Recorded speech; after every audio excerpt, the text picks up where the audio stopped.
30 minuto matapos akong lokohin ng girlfriend ko, nag-book ako ng kwarto sa hotel. Ipinadala ko ang numero ng kwarto sa matalik niyang kaibigan. Pagkabukas ng pinto, mahigpit akong niyakap ni Vivian Foster. Makalipas ang ilang sandali, pumikit ako. Dahil niloko ako ni Jojo, hindi naman siguro sobra kung gagantihan ko rin siya, tama? Pero may isa pa rin akong alas na nakatago sa manggas ko. Pinili ko si Vivian Foster, ang taong hinding-hindi kayang kalabanin ni Jojo. Sa pangalawang pagkakataong humarap sa akin si Vivian, kung ayos lang sa iyo, subukan nating maging pangmatagalang magkapareha. Ang una kong instinct ay tumanggi. Pero bago pa kami matapos mag-usap, nagpadala sa akin ng mensahe si Jojo. Hindi mo sinasagot ang mga tawag ko, ha? Naghihintay ako sa labas ng gusali mo. Huwag na huwag kang maglakas loob na bumalik kung may tapang ka. Kung hindi, marami akong paraan para pagsisihan mong iniwan mo ako. Huwag mong isipin na dahil kasama mo si Vivian Foster, talagang may pakialam siya sa iyo. Miss Foster, gusto mo bang pumunta sa bahay ko? Pumasok kaming dalawa sa apartment ko. Hindi niya maitago ang tuwa niya habang nagtatanong, bakit nagbago ang isip mo? Hindi ko naman pwedeng sabihin na gusto kong maalis ang istorbo at kumapit sa kanya para sa proteksyon. Miss Foster, gusto mo ba ang katotohanan o isang kasinungalingan? Hindi inaasahan ni Vivian na iyon ang sasabihin ko. Hinawakan niya ang kwelyo ko at hinila ako palapit sa kanya. Biglang tumunog ang telepono sa kabinet malapit sa pinto. Wala sa aming kumilos para sagutin iyon. Pero mukhang determinado ang tumatawag na hindi sumuko. Kumunot ang noo ko. Alam ko na kung sino iyon. Nakakatawa. Walang taong paulit-ulit na tatawag sa ganitong oras. Hindi talaga tumitigil. Inabot ni Vivian ang telepono nang nainip at pinindot ang sagot. O, marunong ka palang sumagot ng telepono. Ano ang ginagawa mo roon at isinama mo si Vivian Foster? Ang tagal mo nang nandoon, ano ba ang balak mong gawin? May sasabihin ako sa iyo, kung wala ako, wala kang mararating sa kumpanyang iyon. Hindi na kailangang nakaspeaker ang telepono. Sa tahimik na kwarto, punong-puno ng mali siya at babala ang boses niya. Kung mapopromote man ako o hindi, nakasalalay iyon sa akin. Pero talagang kaya niyang gawing impyerno ang buhay ko sa trabaho. Siguro wala lang akong makapangyarihang ama na susuporta sa akin. Hinawakan ni Vivian ang baba ko habang nakatingin sa akin nang may bahagyang ngiti. Bahagyang kumurba ang mapupula niyang labi. Sa ilalim ng titig niya, napagtanto kong nabasa niya na ako ng buo. Nete, mag-focus ka. Sumabog ang kabilang linya. Si Jojo, na nakaupo sa loob ng kotse niya, nang marinig ang malamig at malinaw na boses na iyon, ay agad na nagbaba ng tawag sa takot. Nakakatawa, wala man lang siyang lakas ng loob na harapin si Vivian Foster. Siya ang nagsimula nito at ako ang tatapos. Paninindigan ng mga nasa hustong gulang ang mga sarili nilang desisyon, wala silang dapat pagsisihan. Paglabas ni Vivian sa banyo, basa pa rin sa tubig ang mahaba niyang buhok. Ano ang pakiramdam na gamitin ako? Wala akong sinabi. Bibigyan kita ng 1 linggo para pag-isipan ito. Sana ay makarinig ako ng kasiyasyang sagot. Sa mga sumunod na araw, tuluyan kong nakalimutan ang sinabi ni Vivian. Sa simula pa lang, isang panandali ang relasyon lang naman iyon, at bukod pa roon, hindi ko kailanman binalak na may mangyari pa sa amin ni Vivian. Higit sa lahat, wala talaga akong oras para pag-isipan iyon. Inubos ko ang lahat ng oras ko sa paghahanap ng mga kliyente. May ilang corporate anniversary event na nakatakdang ganapin sa Sterling Hotel. Kung magagawa ko ito, siguradong mapupunta sa akin ang posisyon bilang pinuno ng administrasyon. Sa ngayon, nakatayo ako sa pasilyo sa labas ng isang pribadong kwarto sa Regency Lounge. Matapos huminga ng malalim, kumatok ako sa pinto habang nakangiti. Pagpasok ko pa lang, agad kong naramdaman ang tensyon sa paligid. Puno ng iba't ibang klase ng alak ang mesa. Maraming lalaking at babaeng host ang nagkukumpulan. O, hindi ba iyan ang boyfriend ni Jojo? Akala ko isa siya sa mga bagong host. Dapat alam ko na. Ang mailap na host na matagal nang umiiwas sa akin ay hindi naman basta-basta magpapadala ng mensahe ng walang dahilan. Si Jojo pala ang naghihintay sa akin dito. Talagang maganda ang katawan ng boyfriend ni Jojo. Isang taong napopromote lang dahil pinagbibigyan ako. Anong klaseng boyfriend ba iyon? Umalingaw mula sa sulok ng kwarto ang mayabang na boses ni Jojo. Napansin kong nakaupo siya sa tabi ng ibang lalaki. Ngayon ko lang nakita si Jojo ng ganito. Bago nito, lagi siyang nagpapakitang disente sa harap ko. Pagkasabi ni Jojo, biglang uminit ang buong kwarto. Halika na, hindi naman alam ng gwapong iyan ang ginagawa niya. Bakit hindi siya lumapit at humingi ng tawad kay Miss Inclair? Alam kong isang patibong na nagkukunwaring party ang gabing ito, pero malinaw na hindi maganda ang sitwasyon. Tumayo si Jojo at tinapik ang marmol na mesa. Halika rito, inumin mo lahat iyan, bibigyan kita ng pagkakataong lumuhod at humingi ng tawad. Pati ang musika ay tumigil sa dating masiglang kwarto. Lahat ay nakatingin. Napansin kong may mga bodyguard nang nakapwesto sa may pinto. Kaya pala napakadali kong nakapasok kanina. Nang maintindihan ko na ang lahat, dumiretso ako kay Jojo. Kahit si Jojo mismo, sa kaibuturan niya, kailangang aminin na mas malaki ang ipinuhunan niyang pagsisikap sa akin kaysa kaninuman. Masasabi mong binigyan ko siya ng napakalaking iskandalo, at kung hindi siya gaganti, paano niya mapoprotektahan ang dangal niya sa grupo niya? Kung iinumin ko lahat ito, palalampasin mo na ba ako? Uminom ka muna, saka tayo mag-usap. Agad akong hinimok ng mga tao sa kwarto. Tiningnan ko ang sunod-sunod na basong nakahilera, bawat isa ay puno ng likidong magkakaiba ang kulay. Teka, nakakabagot kung paisa-isang baso. Miss Sinclair, ano sa tingin mo? Akala mo, dahil lumalapit ka kay Vivian Foster, talagang pupuntahan ka niya? Sino ba ang akala niya sa sarili niya? Napakabuti ko sa iyo, tapos magagawa mo pa akong lokohin ng ganito. Mabuti sa akin. Talaga? Pagkasabi niya noon, biglang nagbago ang ekspresyon niya, at ibinato niya sa sahig ang pitsel ng alak. Dahil biglaan itong nangyari, pagkatugon pa lang ng mga bodyguard, naibagsak ko na si Jojo at naikubabaw sa kanya. Niloko mo ako, tapos may gana ka pang sermonan ako. Akala mo palalampasin ko lang ito, ha? Binigyan kita ng pagkakataon pero sinayang mo. So ano naman kung ginantihan kita? Kung wala ang pera ng daddy mo, wala kang kwenta. Tuluyang natigilan si Jojo. Umalingaw-ngaw ang mga sigaw sa buong kwarto. Sa gitna ng kaguluhan, biglang bumukas ng malakas ang pinto. Magsasalita na sana si Nina Lawson nang marinig niya ang matapang kong sinabi. Wow, Jojo, ang bongga ng party, bakit hindi mo kami inimbitahan? Pagkasabi niya noon, pinabagsak ng mga taong nasa likod niya ang mga bodyguard sa kwarto.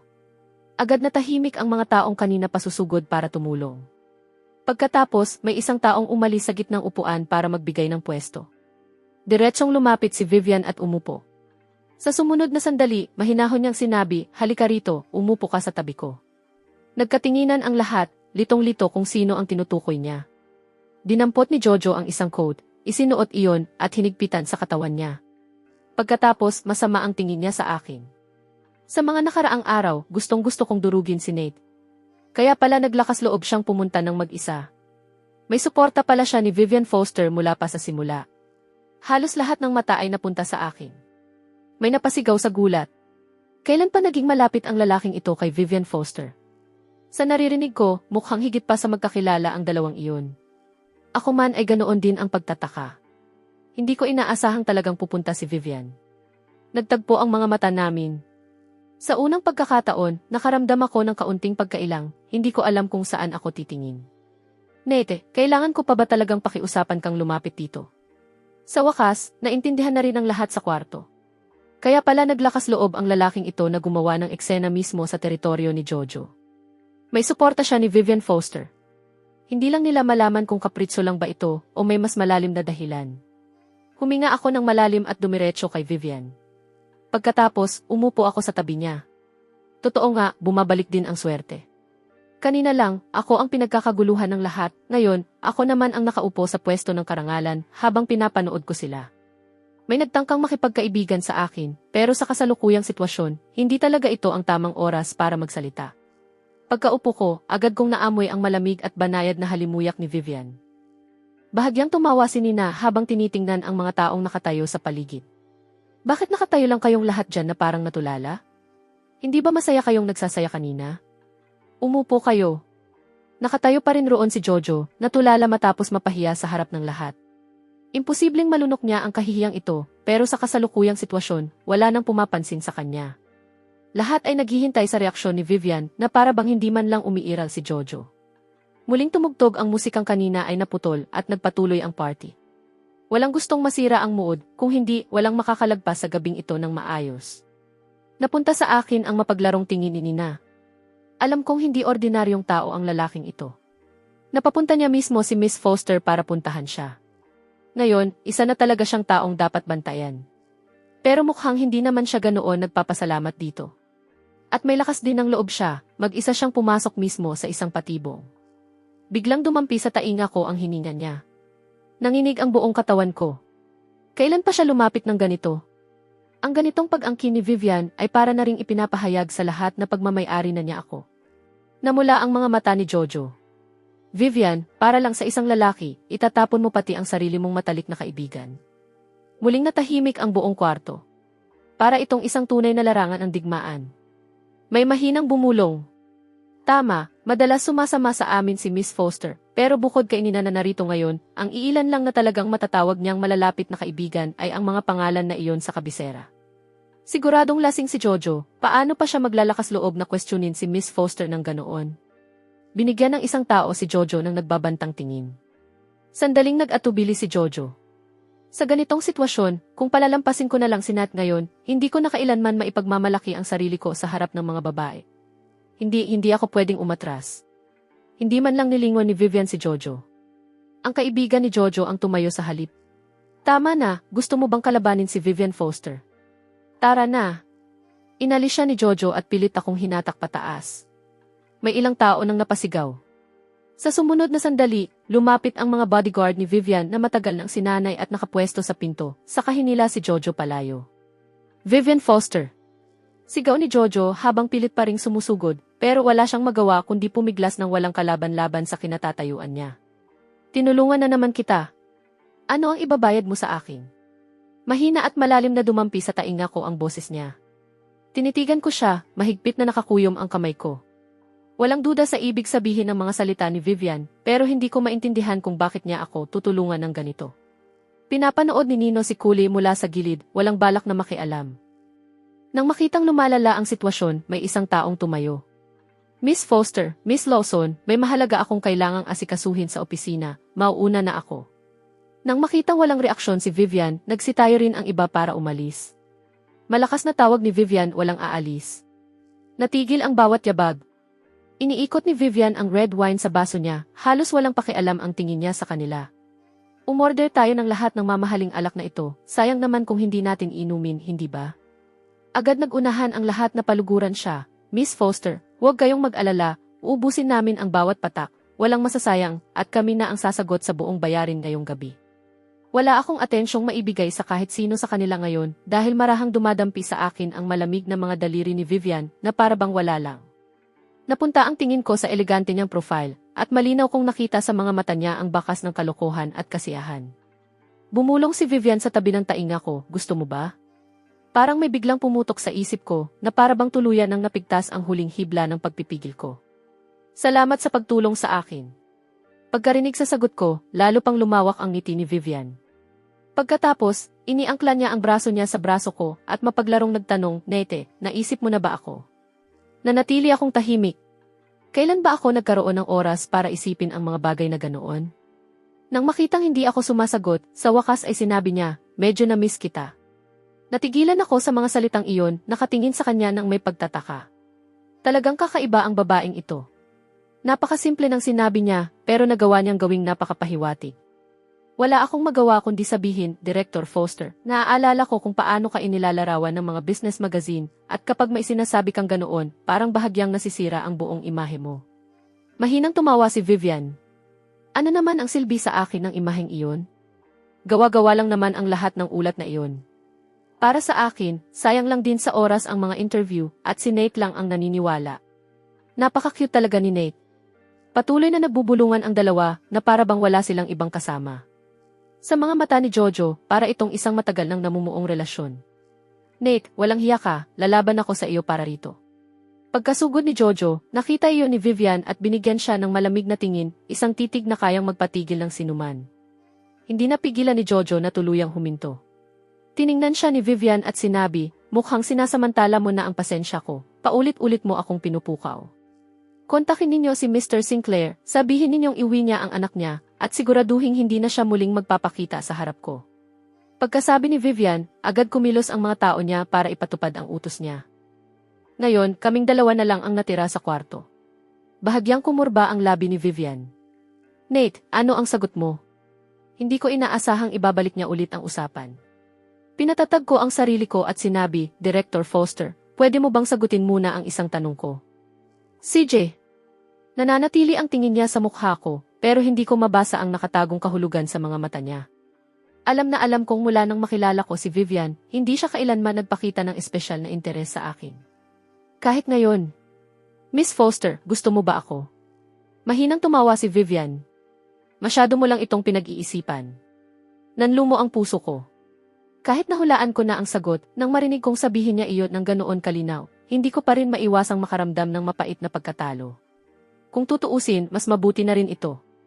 Mas mabuting sabihin na lang ng diretsahan kaysa patuloy itong pahabain sa ilalim ng huwad na pangalan ng pag-ibig.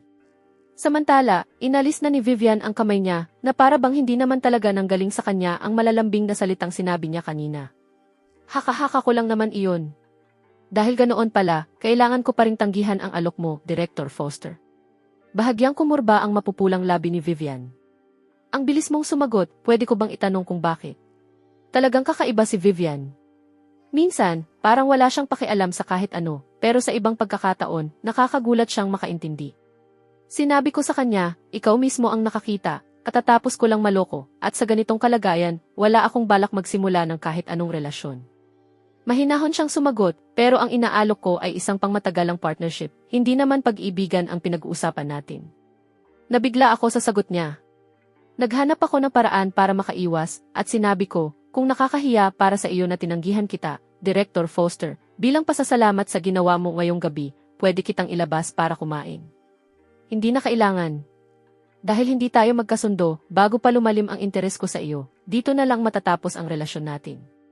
Maaari ka nang umalis. Pagkasabi noon, hindi na nagtagal ang tingin niya sa akin, at tuluyan nang nawala ang bahagyang interes na minsan niyang ipinakita. Hindi ko kayang basta-basta i-on at i-off ang damdamin ko, pero nagpapasalamat akong alam niya kung kailan dapat tumigil. Kahit talagang bagay kami sa isa't isa, hinding-hindi magiging pantay ang relasyon namin kung makakasama ko ang isang tulad niya, at kung makikipaghiwalay ako sa huli, habang buhay lang akong may tatak na ganoon. Tumayo ako, pagkatapos ay sinabi ko, paalam, Director Foster. Hindi sumagot si Vivian at tumalikod para umalis.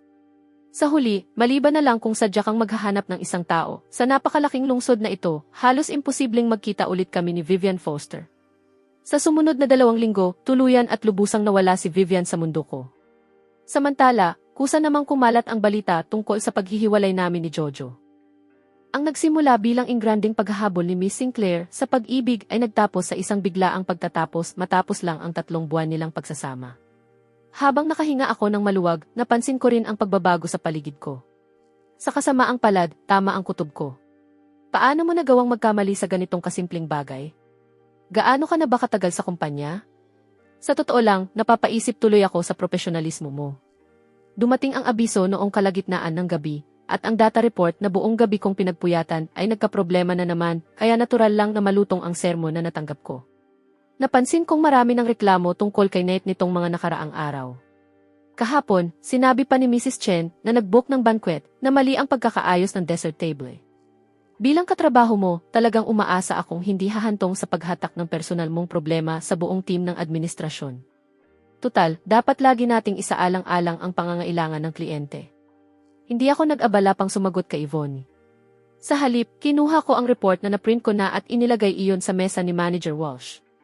Hindi ko alam kung bakit nagkaproblema ang cloud data, pero para makasiguro, nagprint ako ng backup na kopya.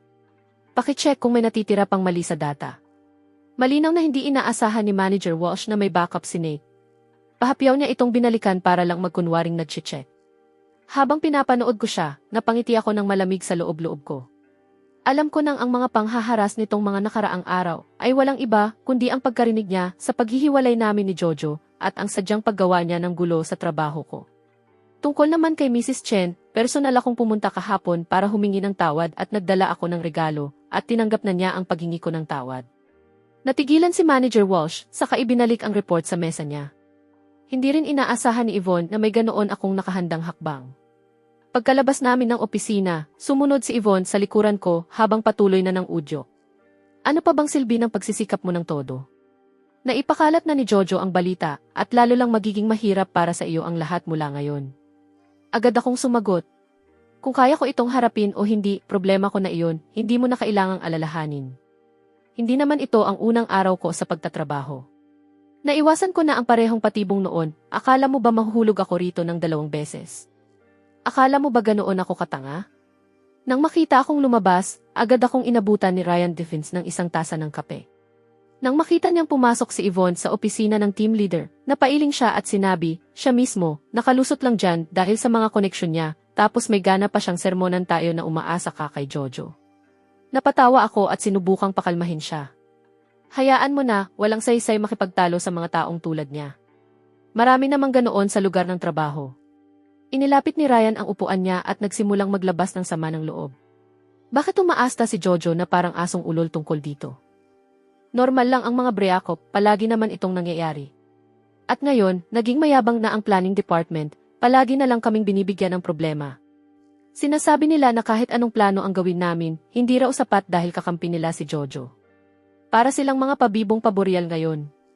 Hindi ko naman pwedeng banggitin ang lahat ng gulong iyon tungkol kay Jojo, kaya pinanood ko na lang si Ryan na walang tigil sa pag-scroll sa cellphone niya. Ano ang tinitingnan mo? Ay, headline ngayong araw. Mukhang may boyfriend na raw si Vivian Foster at sinasabing isang sikat na modelo. Walang pakialam na sinabi iyon ni Ryan. Sandaling natigil ang kamay ko. Pagkatapos, isinuot ko ang salamin ko at binuksan ang dokumento sa mesa ko, tinitingnan ang schedule ngayong araw at ang mga susunod na meeting ng team. Tinapik ako ni Ryan sa balikat.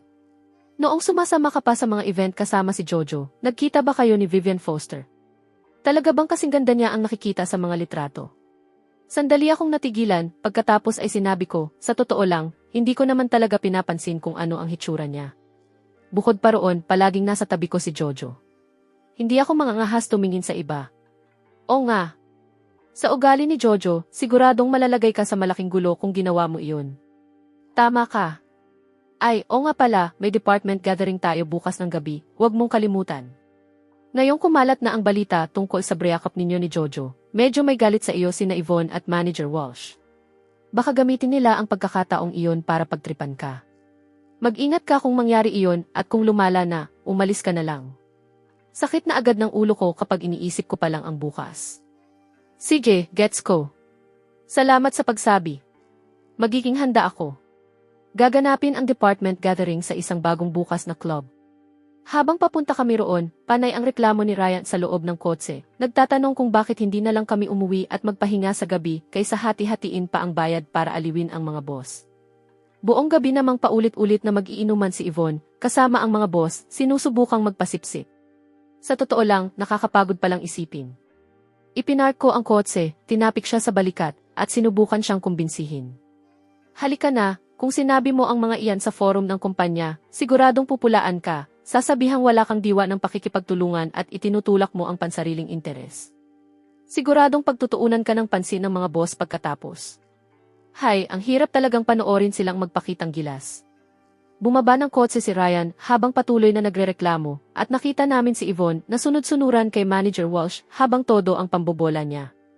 Naisip ko, kahit nakakainis si Yvonne, kung handa siyang yumuko at magpakababa kahit para sa isang tulad ni Manager Walsh, talagang wala siyang hindi kayang gawin. Bumaba ako ng kotse, napabuntong hininga at sinabi kay Ryan, bilisan nating pumasok, kung mahuhuli tayo, maapektuhan ang lahat. Tumango si Ryan at mabilis kaming naglakad papunta roon. Nang makita kaming papalapit ni Yvonne, sinabi niya, akala ko naipit na naman kayo sa traffic. O, ngayong nandito na ang lahat, pasok na tayo. Pagkatapos, humarap siya kay Manager Walsh na may matamis na ngiti. Iyong kantang kinanta mo noong nakaraan, kailangan talagang iyon ulit ang kantang pangwakas mo ngayong gabi. Hindi ko pa rin iyon nasasawaan.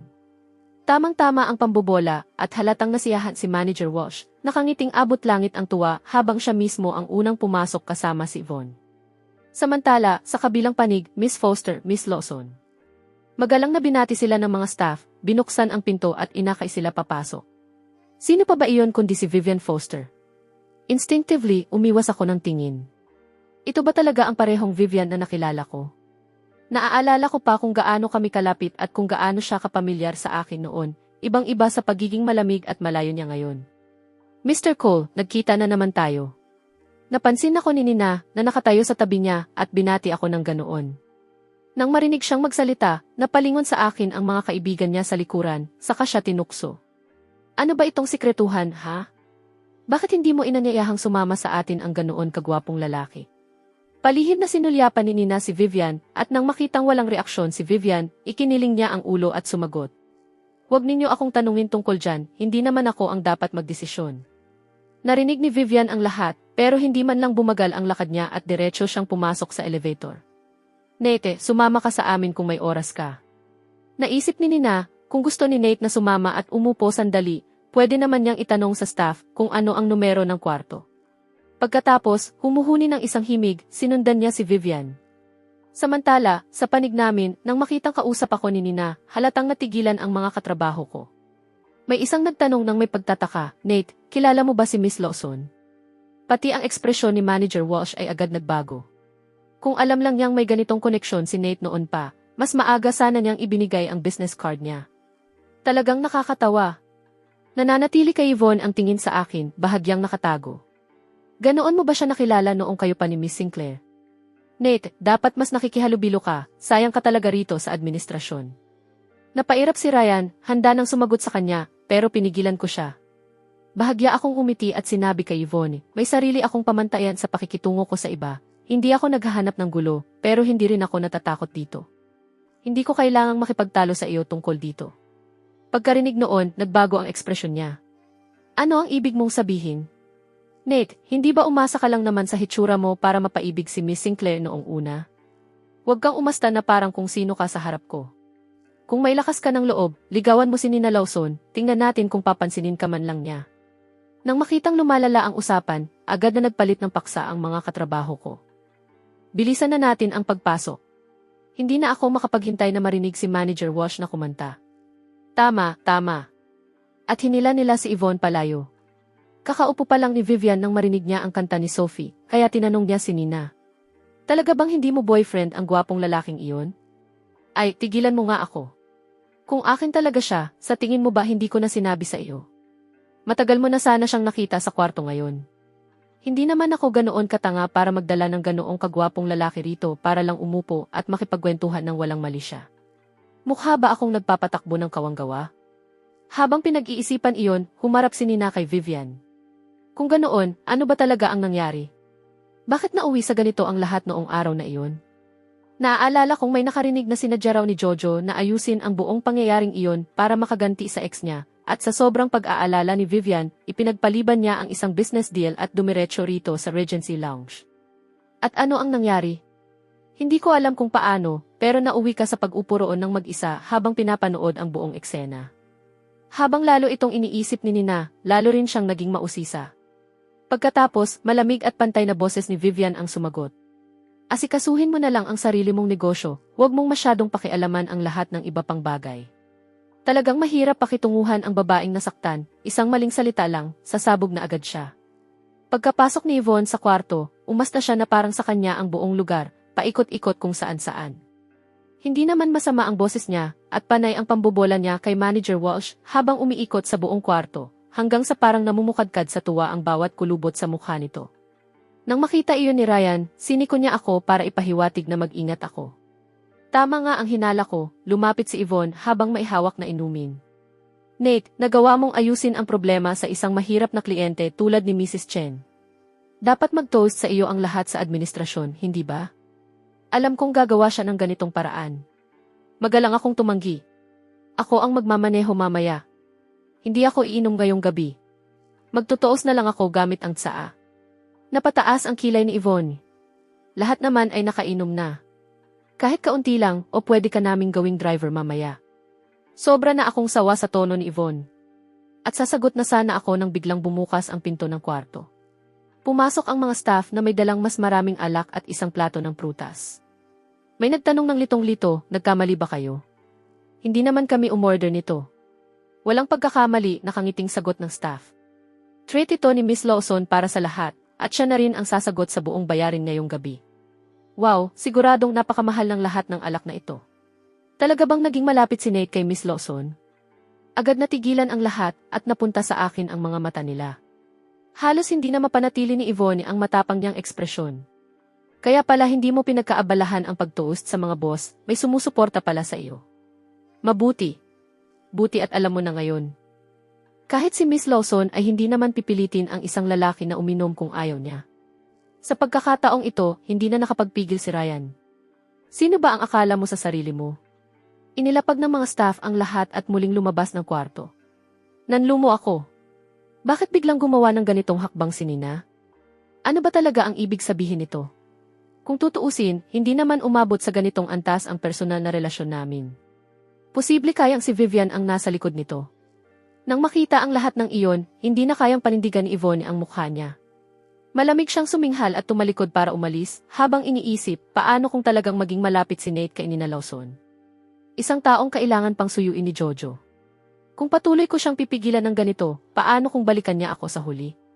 Kakaupo ko palang ulit ng mausisang nagtanong si Ryan, ano ba talaga ang namamagitan sa iyo at kay Nina Lawson? Ano ba ang meron? Sa totoo lang, hindi ko rin sigurado, pero isang bagay ang malinaw. Ngayong si Nina ang sumasagot sa mga inumin ngayong gabi, hindi muna magiging mahirap ang lahat sa loob ng ilang panahon, pero hindi ko alam kung hanggang kailan iyon. Tumingin ako sa paligid ng kwarto at may ilang taong mukhang guilty na napayuko. Lahat sila ang mga taong lantaran man o palihim na nagpapahirap sa akin nitong mga nakaraang araw. Iniisip ko pa kung pupuntahan ko si Nina para magpasalamat, o baka ginagawa niya lang ito para ako mismo ang pumunta sa kanya. Bigla kong naramdamang lumubog ang upuan sa tabi ko nang umupo si Manager Walsh. Nate, sa totoo lang, malaki talaga ang inaasahan ko sa iyo noon pa man. Pagkarinig nito, pinanatili kong may distansya sa pagitan namin. Marami pa akong kailangang pagbutihin, salamat sa paggabay mo sa aming lahat, Manager Walsh. Tiningnan ako ni Manager Walsh mula ulo hanggang paa.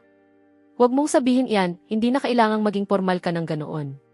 Hindi ko lang talaga inaasahang ganoon kakalapit kay Miss Lawson. May bahagyang pag-aalala na dumaan sa akin. Alam kong hindi siya pumunta rito nang may mabuting hangarin, pero tingnan natin kung ano talaga ang pakay niya. Marahang iniikot ni Manager Walsh ang alak sa baso niya habang mabagal siyang nagsalita. Kakabukas lang ng pamilya Lawson ng isang bagong resort. Magaganda ang mga naging review nito.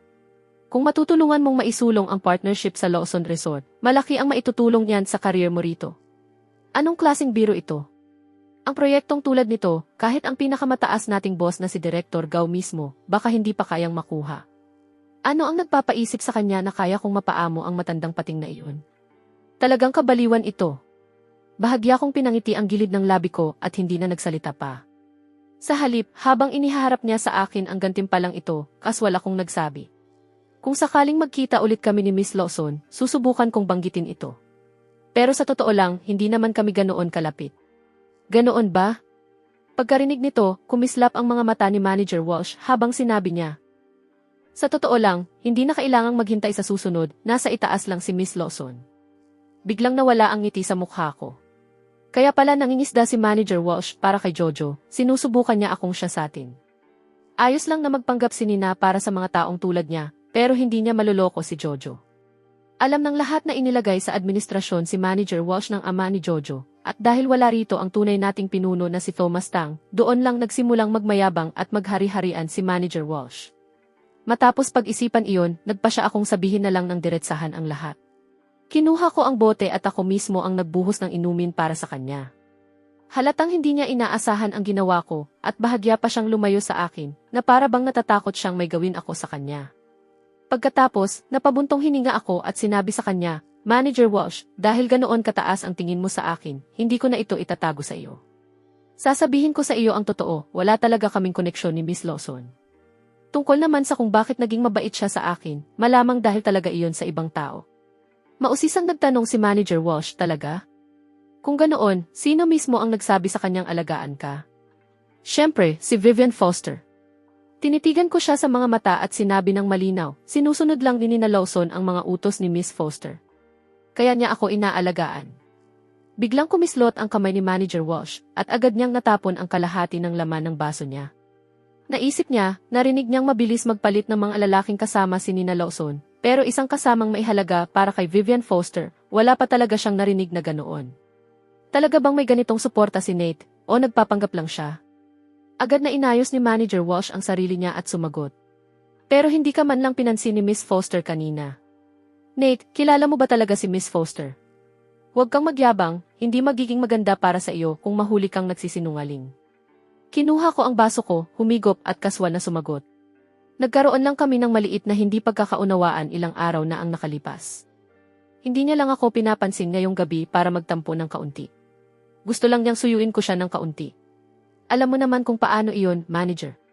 Walsh, hindi rin naging madali ang mga nangyayari sa akin sa opisina nitong mga nakaraan, kaya natural lang na magkaroon ng kaunting alitan paminsan-minsan. Humigop ng alak si Manager Walsh, habang hinihimas ang baso niya at iniisip, kung totoo ito, kailangang pag-isipang mabuti ang kahilingan ni Miss Sinclair na paalisin si Nate. Tutal, may suporta na ngayon si Nate mula kay Miss Foster, at malaking ginhawa iyon para sa administrasyon mula ngayon. Excuse me, Manager Walsh, aalis muna ako sandali. Nang makita kong hindi na niya ako pinilit uminom ulit, nagdahilan akong pumunta sa banyo para makahinga ng kaunti. Umaagos ang tubig sa mga daliri ko sa lababo nang tumingin ako sa salamin at makita kong sumunod sa akin si Yvonne. Agad kong naintindihan, 2 beses ko na siyang napahiya ngayong gabi, kaya siguradong maghahanap siya ng pagkakataong makaganti sa akin. Ayan na nga. Pagkatapos, umalinggaw ang boses ni Yvonne. Talagang kakaiba ka, ano? Kung hindi si Jojo, si Nina Lawson naman, palipat-lipat ka sa mga babae habang umaasta kang wala ka namang gusto. Siguradong nakakapagod panindigan ang pagpapanggap na iyan. Kumuha ako ng paper towel at pinunasan ang tubig sa mga kamay ko habang patuloy akong kinukutya ni Yvonne. Nete, tingnan natin kung hanggang kailan mo kayang ipagpatuloy ang pagpapanggap na ito. Pagkarinig nito, malamig akong tumawa, saka mahinahong sinabi, Yvonne, maihangganan ang lahat. Kung sino ang nagsimula ng gulo, siya ang unang naging bastos. Pagkarinig nito, namutla ang mukha ni Yvonne, at nang sasagot na sana siya, nagpatuloy ako. Akala mo ba naging ganoon kabait sa akin si Manager Walsh ngayong gabi nang walang dahilan? Siyempre, dahil sinabi ko sa kanya na hindi si Nina Lawson ang sumusuporta sa akin, kundi si Vivian Foster. At huwag mong isipin na walang hanggan ang pasensya ko. Mas mabuting pagtuunan mo ng pansin ang sarili mong asal. Wala na siyang sinabi, tinitigan lang niya ako ng matalim, saka tumalikod at galit na umalis. Lumabas din ako ng banyo at paglabas ko, bigla akong nakabangga kay Vivian. Tumingala si Vivian at nang makita niyang ako iyon, bahagya siyang umiti. Samantala, iniisip ko, naku, buong oras ba siyang nakatayo rito? Kung narinig ni Vivian ang sinabi ko, makikita ko pa kaya ang pagsikat ng araw bukas. Bahala na, hindi naman masamang ako na ang unang humingi ng tawad. Huminga ako ng malalim at sinabi sa kanya, Miss Foster, baka medyo sumobra ang sinabi ko kanina. Pasensya na, hindi ko naman iyon ibig sabihin ng ganoon. Narinig iyon ni Vivian pero wala siyang sinabi at dumiretso lang siyang naglakad lampas sa akin.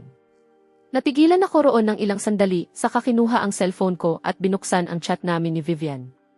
May isang mensahe pa ring naroon sa screen. Ang oras na nakalagay ay 5:36. Pagkakita ko sa mensaheng iyon, biglang bumalik sa isip ko ang mga alaala ng araw na iyon. Mabilis akong umiling at nagsimulang mag-type. Samantala, bumalik si Vivian sa kwarto, kung saan masayang nagsasaya na ang lahat. Nakaupo si Nina sa tabi ng isang bagong sikat na lalaking celebrity. Miss Foster, bakit ang tagal mo sa banyo? Muling umupo si Vivian at tinanggihan ang inuming iniaalok sa kanya ng lalaki. Pero panandali ang lumibot ang tingin niya sa mga lalaking nasa kwarto bago muling bumalik sa isip niya ang gabing iyon kasama si Nate. Tahimik na nakaupo si Vivian, malalim ang iniisip. Sabi ni Sophie, ang saya na nilang lahat. Inakbayan ni Nina si Vivian. Hinahanap nga kita sa banyo kanina, at sabi ng staff, umakyat ka raw sa 2 palapag. May banyo naman mismo rito sa kwarto, kaya kakaiba nang lumabas ka pa roon, at ngayon umakyat ka pa sa 2 palapag. Sino ang maniniwalang wala kang pinuntahang tao roon? Hindi sumagot si Vivian, inalis lang ang kamay ni Nina at sinabi, aalis na ako, mag-usap na lang tayo sa ibang araw. Tumayo si Nina, nagulat. Sandali, Vivian, aalis ka na talaga? Hindi naman araw-araw tayong nagkakasama, hindi ka ba pwedeng magtagal pa ng kaunti? Samantala, patuloy akong nagtatype at nagbubura ng paghingi ko ng tawad sa pasilyo. Sa huli, 3 salita na lang ang ipinadala ko, pasensya na. Pero nakablock na pala ako ni Vivian, kaya hindi man lang nakarating ang mensahe. Tinitigan ko ang pulang tandang pananong sa screen, saka napatawa ng mapait at walang magawa. Hay, talagang hindi ko maintindihan kung ano ang iniisip ni Vivian. Matapos ang buong eksenang iyon, mabilis ding natapos ang department gathering. Isa-isa nang lumabas ang mga katrabaho, tig-2 o tig-3. Nang maramdaman kong nag-vibrate ang cellphone ko, kumunot ang noo ko, nag-aalala na baka kliyente iyon, kaya agad kong sinagot. Hello, sino ito? Pero kakaibang ingay na parang static ang narinig ko mula sa kabilang linya. Ang usapin sa kumpanya, aayusin natin iyan, dahan-dahan, isa-isa. Malinaw na binago ang boses, kaya imposibleng malaman kung lalaki o babae ang nagsasalita. Ibinaba ko ang tawag nang hindi man lang nagbago ang ekspresyon ko. Ano na naman ang binabalak ni Jojo? Mukhang may mangyayari ngayong gabi, mas mabuting mag-ingat ako. Dahil medyo naparami ang inom ng grupo ng gabing iyon, nagpasya kaming sumakay na lang ng sasakyan pa uwi. Ano man ang binabalak ni Jojo, wala akong balak bumalik ngayon para humingi ng tawad sa kanya. Hindi ba iyan ang kotse ni Vivian Foster? Sabay-sabay na palingon ang buong grupo sa driveway nang maayos na dumaan sa harap namin ang isang itim na sedan. May mapanuyang pagsinghal na ng galing kay Yvonne sa likuran namin at hindi rin maganda ang ekspresyon ni Manager Walsh. Nang marinig ang mapanuyang tawa ni Yvonne, litong-lito si Ryan at agad siyang sumagot. Nababaliw ka na ba, Yvonne? Ano na naman ang nangyayari sa iyo? Buong gabi kang nilalamon ng kahihiyan, bakit hindi ako tatawa? Buong gabi kong hinihintay ang ganitong pagkakataon. Siyempre tatawa ako, may taong malakas magsalita rito na parang walang pakialam. Paulit-ulit na ipinagmamalaki ang koneksyon niya kay Miss Foster nang hindi man lang nag-iisip. Maraming nakakakilala kay Vivian Foster. Palagi siyang naglalagay ng distansya sa lahat. Akala mo ba nagpapatakbo ng kawanggawa si Miss Foster at hinahayaan niyang basta na lang sabihin ng kahit sino na kilala siya? Sasagot na sana si Ryan nang huminto sa harap nila ang kotseng sumusunod sa Bentley at ibinaba ng babaeng nasa loob ang bintana. Walang iba kundi ang assistant ni Vivian na si Chloe Howe. Agad na patahimik si Yvonne. Mas mabilis na kumilos si Manager Walsh, agad na lumapit sa unahan ng grupo at nagsimulang magpasipsip. Assistant Chloe, matagal na rin. Kumaway si Chloe para paalisin siya at tumingin sa akin. Mr. Cole, kung mayroon kang kailangang pag-usapan tungkol sa negosyo, maaari kang makipag-ugnayan sa numerong nasa card na ito. Sandali akong natigilan, saka agad akong nag-ipon ng lakas ng loob at nagtanong. Assistant Chloe, posible kayang makapag-ayos ng meeting kay Miss Foster para personal akong makapagpasalamat sa kanya? Tumango si Chloe at sinabi, tatanungin ko si Miss Foster kung may oras siya, hindi naman niya sinabi na ayaw niya. Napabuntong hininga ako sa ginhawa. Salamat, safe travels, Assistant Chloe. Pinanood ko ang hanay ng mga mamahaling sasakyan na umalis. Tuluyang natahimik ang mga katrabaho ko. Napairap ng husto si Ryan, tiningnan ang namumutlang mukha ni Yvonne, at sinabi, dapat matutong mag-ingat sa pananalita ang ilang tao, baka isang araw hindi na nila malaman kung sino ang napiko nila. Hawak ko ang business card sa kamay ko, iniisip, kahit personal contact lang ito ni Chloe. Kahit paano, isa itong pinto ang iniwan ni Vivian na bukas para sa akin. Ibig sabihin, handa pa rin siyang pakinggan ako. Kailangan kong samantalahin ang pagkakataong ito. Hindi na kayang manatili pa ni Yvonne, kaya tumawag siya ng sasakyan at agad na umalis. Nanatili sa tabi ko si Ryan hanggang sa umalis ang lahat, at bago sumakay sa taxi niya, pinaalalahanan niya ako. Medyo nakainom ka rin, kung hindi ligtas, tumawag ka na lang ng driver, aayusin na lang natin ang anumang problema bukas sa opisina. Isinara ko ang pinto para sa kanya at kumaway. Ayos lang, wag mo na akong alalahanin. Umuwi ka na at uminom ng sabaw para mawala ang tama ng alak. Huwag kang mag-alala, ano ba naman ang pwedeng mangyari sa isang tulad kong nasa hustong gulang na? Matapos kong panoorin ang taxi na umalis, sandali akong nanatili roon, saka sana pupunta sa kotse ko at maghihintay habang tumatawag ng designated driver. May nag-iwan ng kahinahinalang bagay na hindi makilala sa passenger seat, malinaw na sinadya itong prank. Malakas kong isinara ang pinto ng kotse at isinara ito, balak kong dumiretso sa police station. Pero sa kalagitnaan ng paglalakad, naramdaman kong may tao sa likuran ko. Pinilit kong manatiling kalmado at naisip, posible kayang may pinadala si Jojo para makaganti sa akin. Hindi, kailangan kong makaalis agad dito. Biglang bumukas ang mga headlight at may bumaba mula sa kotse, saka bigla akong tinapik sa braso. Mabilis kong inalis ang braso ko at mariing nagtanong, ano ang gusto mo? Sino ang nagpadala sa iyo? Pagkatapos, nakita ko ang pinong mukha niya at tuluyan akong natigilan. Vivian, bakit siya narito? Ano ang nangyari? Mukha kang takot na takot. May kahinahinalang bagay sa passenger seat ko. Sa tingin ko, may pinadala si Jojo para galawin ang kotse ko. Pupunta na sana ako sa police station para i-report iyon, pero napansin kong may sumusunod sa akin, kaya sinubukan kong mabilis na makaalis dito para mawala sila sa akin. Pagkarinig sa sinabi ko, agad na inutusan ni Vivian ang bodyguard na kasama niya. Suriin mo ang kotse niya, pagkatapos ay i-report mo sa pulis. Nang marinig ng bodyguard ang utos, agad itong kumilos para isagawa iyon. Nakatayo lang ako roon, paulit-ulit na binabalikan sa isip ko ang buong pangyayari. Samantala, binuksan ni Vivian ang pinto ng kotse. Sumakay ka. Ihahatid kita pa uwi. Hindi ako gumalaw. Nananatili pa rin akong malalim sa sariling iniisip. Matapos akong hindi sumagot ng ilang sandali, masama akong tiningnan ni Vivian. Ano, tatanggihan mo na naman ako? Sige, ikaw ang bahala. Aalis na ako. Sige na, Miss Foster. Kung ayos lang sa iyo, pwede mo ba akong ihatid? Nang paalis na sana siya, narinig niya ang pagsasalita ko. Mahinang tumawa si Vivian. Ang bait mo ngayon. Akala ko talaga tatanggi ka na naman. Umiti lang ako nang walang sinabi. Miss Foster, hindi ba aalis ka na sana kanina? Tanong ko nang nasa loob na kami ng kotse. Mukhang interesado ka talaga kung saan ako pumupunta. Ano, gusto mo ba ako? Iyong kotseng binabanggit ng lahat na umalis sa intersection kanina, sa iyo pala iyon. Hindi ko pinansin ang panunukso niya. Bahagyang napabuntong hininga si Vivian, halatang nainis. Buong oras akong narito. Sigurado ka bang sa akin talaga ang kotse kanina? Tumango ako na kunwari hindi napansin iyon at sa halip ay nagpalit ako ng paksa. Maraming salamat sa lahat ngayong gabi. Swerte kong naroon ka. Biglang nawalan ng gana si Vivian na makipag-usap sa akin.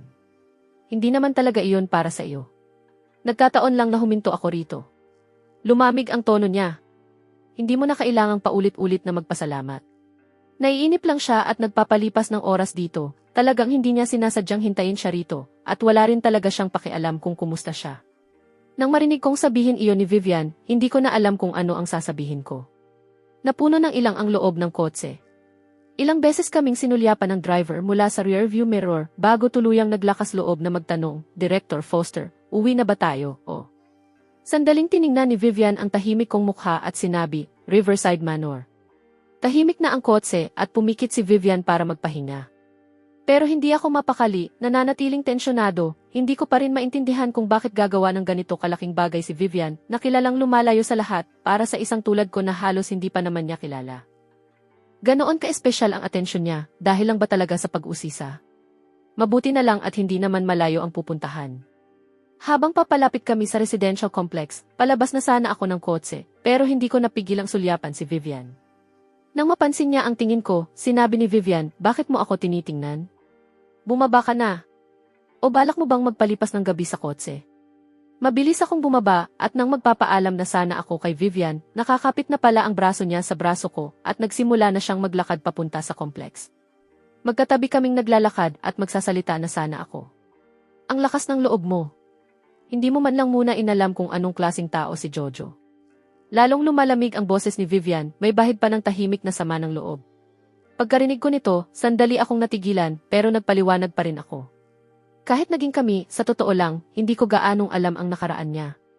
At bukod pa roon, sa tingin ko, kapag nagsasama na ang dalawang tao, ang mahalaga ay ang kasalukuyan at ang hinaharap, hindi ang nakaraan, kaya hindi ko iyon masyadong binigyang pansin. Hindi makapaniwalang tinitigan ako ni Vivian bago tuluyang huminto. Sige, sabi niya, may punto ka naman. Sa sandaling iyon, parang nag-uulat ako sa isang nakatataas sa akin. Pinag-aralan ko ang ekspresyon ni Vivian at nang makitang kalmado naman siya, nagpatuloy ako. Tungkol naman sa pagtataksil, aaminin kong mabigat talaga iyon para sa akin, pero paulit-ulit akong niloko ni Jojo at kailangan kong protektahan ang sarili kong dangal. At tungkol sa iyo, Miss Foster, may utang pa rin akong tawad sa iyo. Hindi ko dapat, matapos kitang tanggihan, binanggit ang naging koneksyon natin noon sa harap ng mga katrabaho ko para lang gumaan ng kaunti ang pakiramdam ko. Pagkatapos kong magsalita, kusang napunta ang tingin ko kay Vivian. Matapos ang mahabang katahimikan, malamig siyang suminghal bago tuluyang mabagal na nagsalita. Hindi talaga maganda ang paghusga mo sa mga tao. Naririnig ko rin ang ibig sabihin sa likod ng mga salita niya, para bang iniisip niyang may mali sa akin dahil pinili kong paglaruan ang nakakapagod na love games ni Jojo kaysa manatili sa kanya. Pero dahil napakalayo niya sa aking abot, hindi ako nangangahas na lumampas pa sa hangganan kasama siya.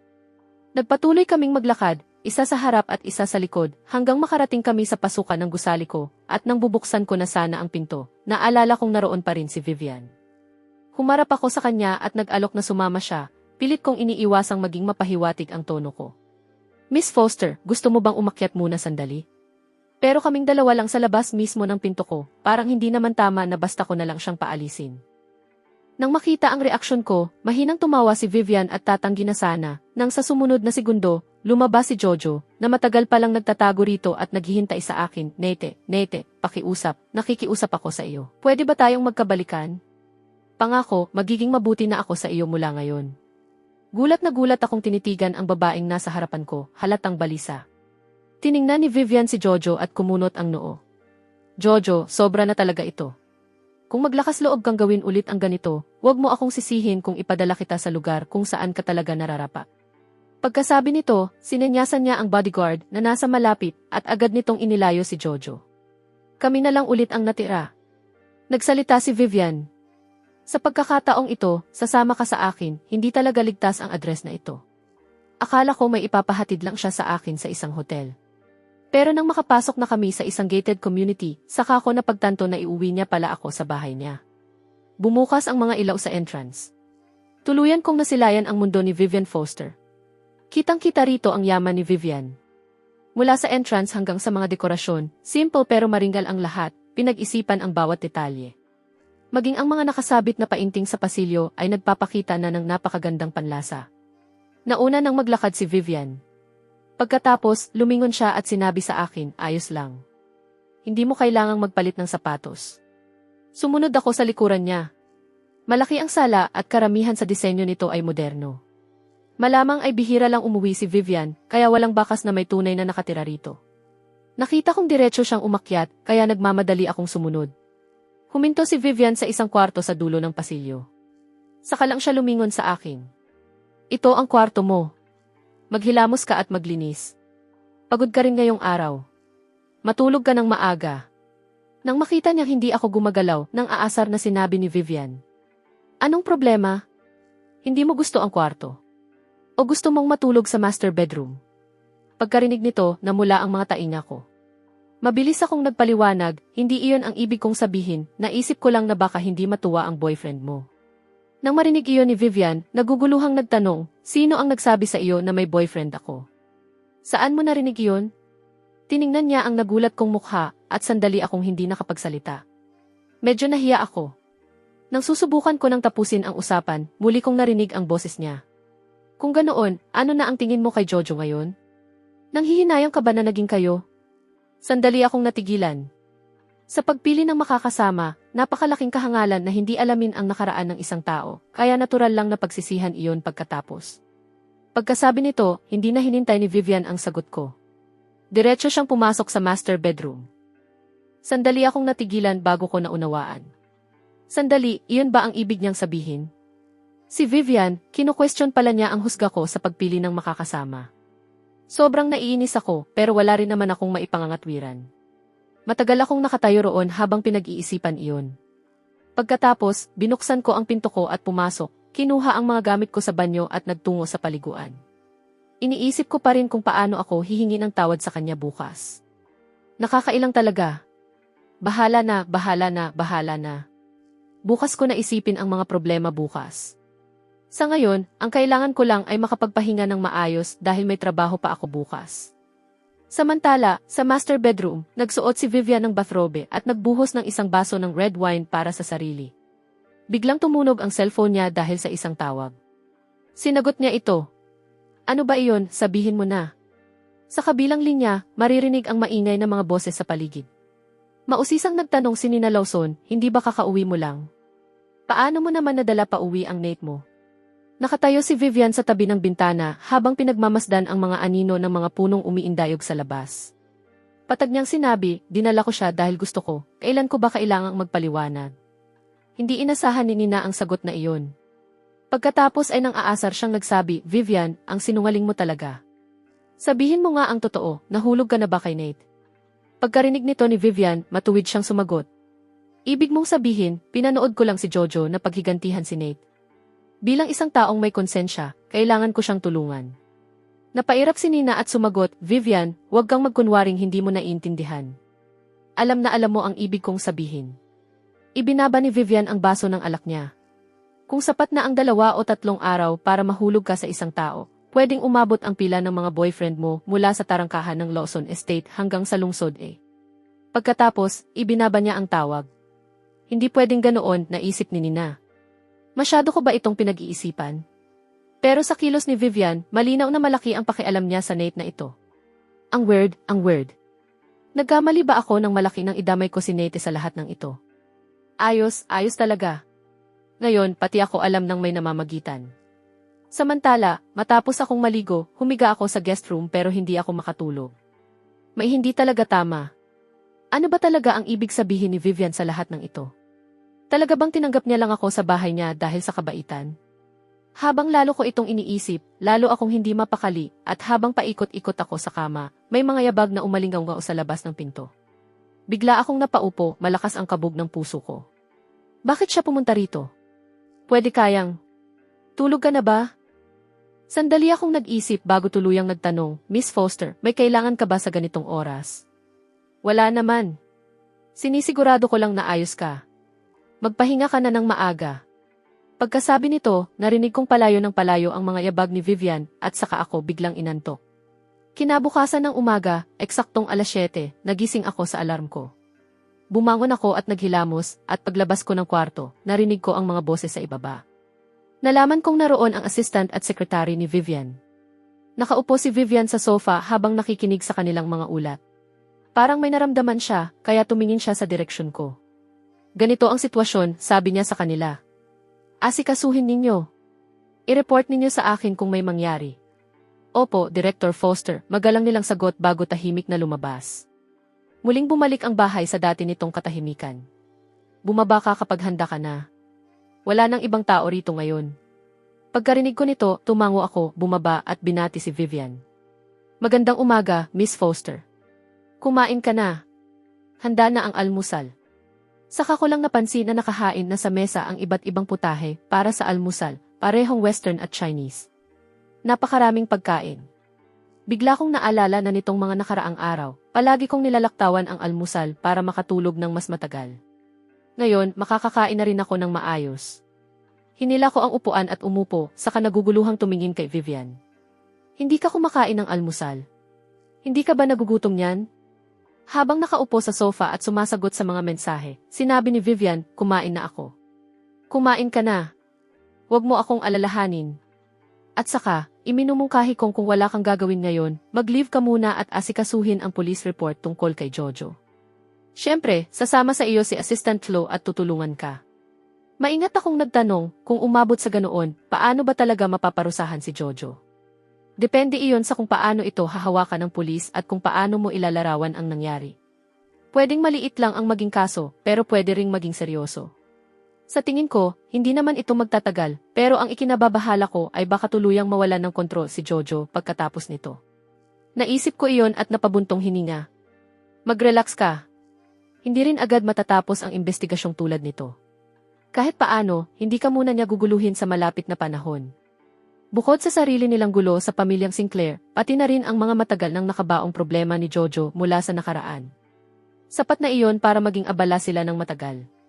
Alam ko kung paano kumilos si Vivian, kaya alam kong makakapagpahinga muna ako ng maluwag. Pagkatapos, bigla niyang binago ang usapan. Ano ang gusto mo para sa tanghalian? Ipapahanda ko sa chef. Doon ko napagtanto na ibig niyang sabihin, sabay din kaming magtatanghalian. Pero kung tutuusin, kung tatanggi ako, ibig bang sabihin ay titigil na rin si Vivian sa pakikialam sa usapin kay Jojo.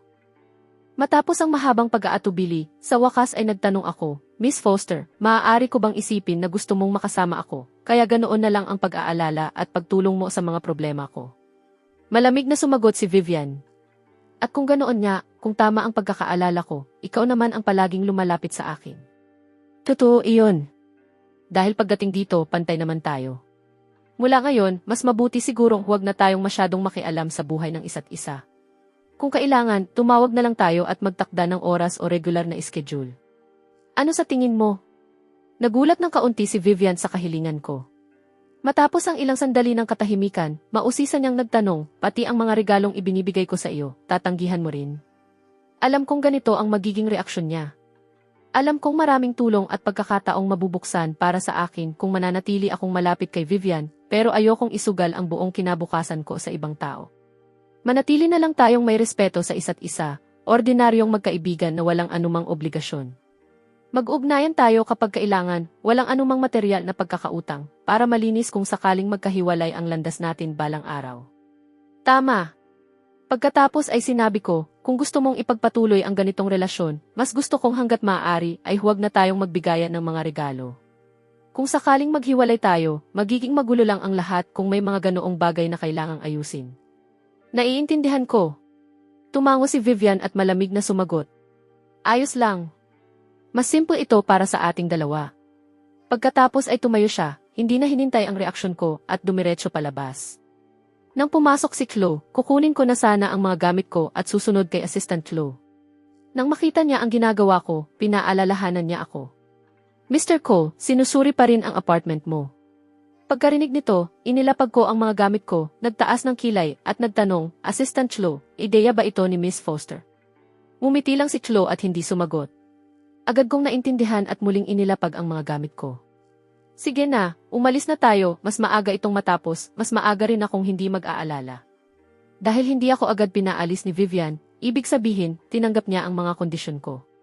Ngayong nagkasundo na kami, hindi na kailangang maging formal pa. Naghihintay na ang kotse sa labas ng pinto. Mas maganda ang lugar kapag araw. Pagkasakay ko sa kotse, inabot sa akin ni Chloe ang isang file.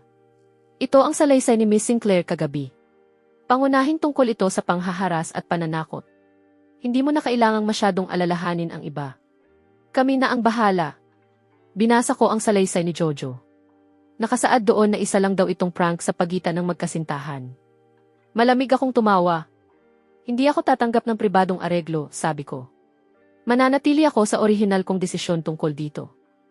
Sinabi rin iyon ni Director Foster.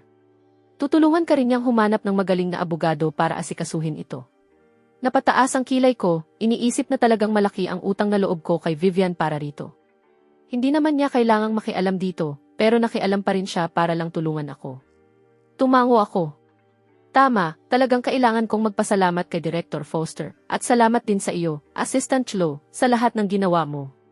Tahimik na nakaupo si Chloe sa tabi ko hanggang sa malapit na kami sa police station, saka siya nagbabala. Dumating kagabi sina Mr. at Mrs. Sinclair. Medyo emosyonal sila. Iminumungkahi kong iwasan mong makipagtalo sa kanila ng harapan.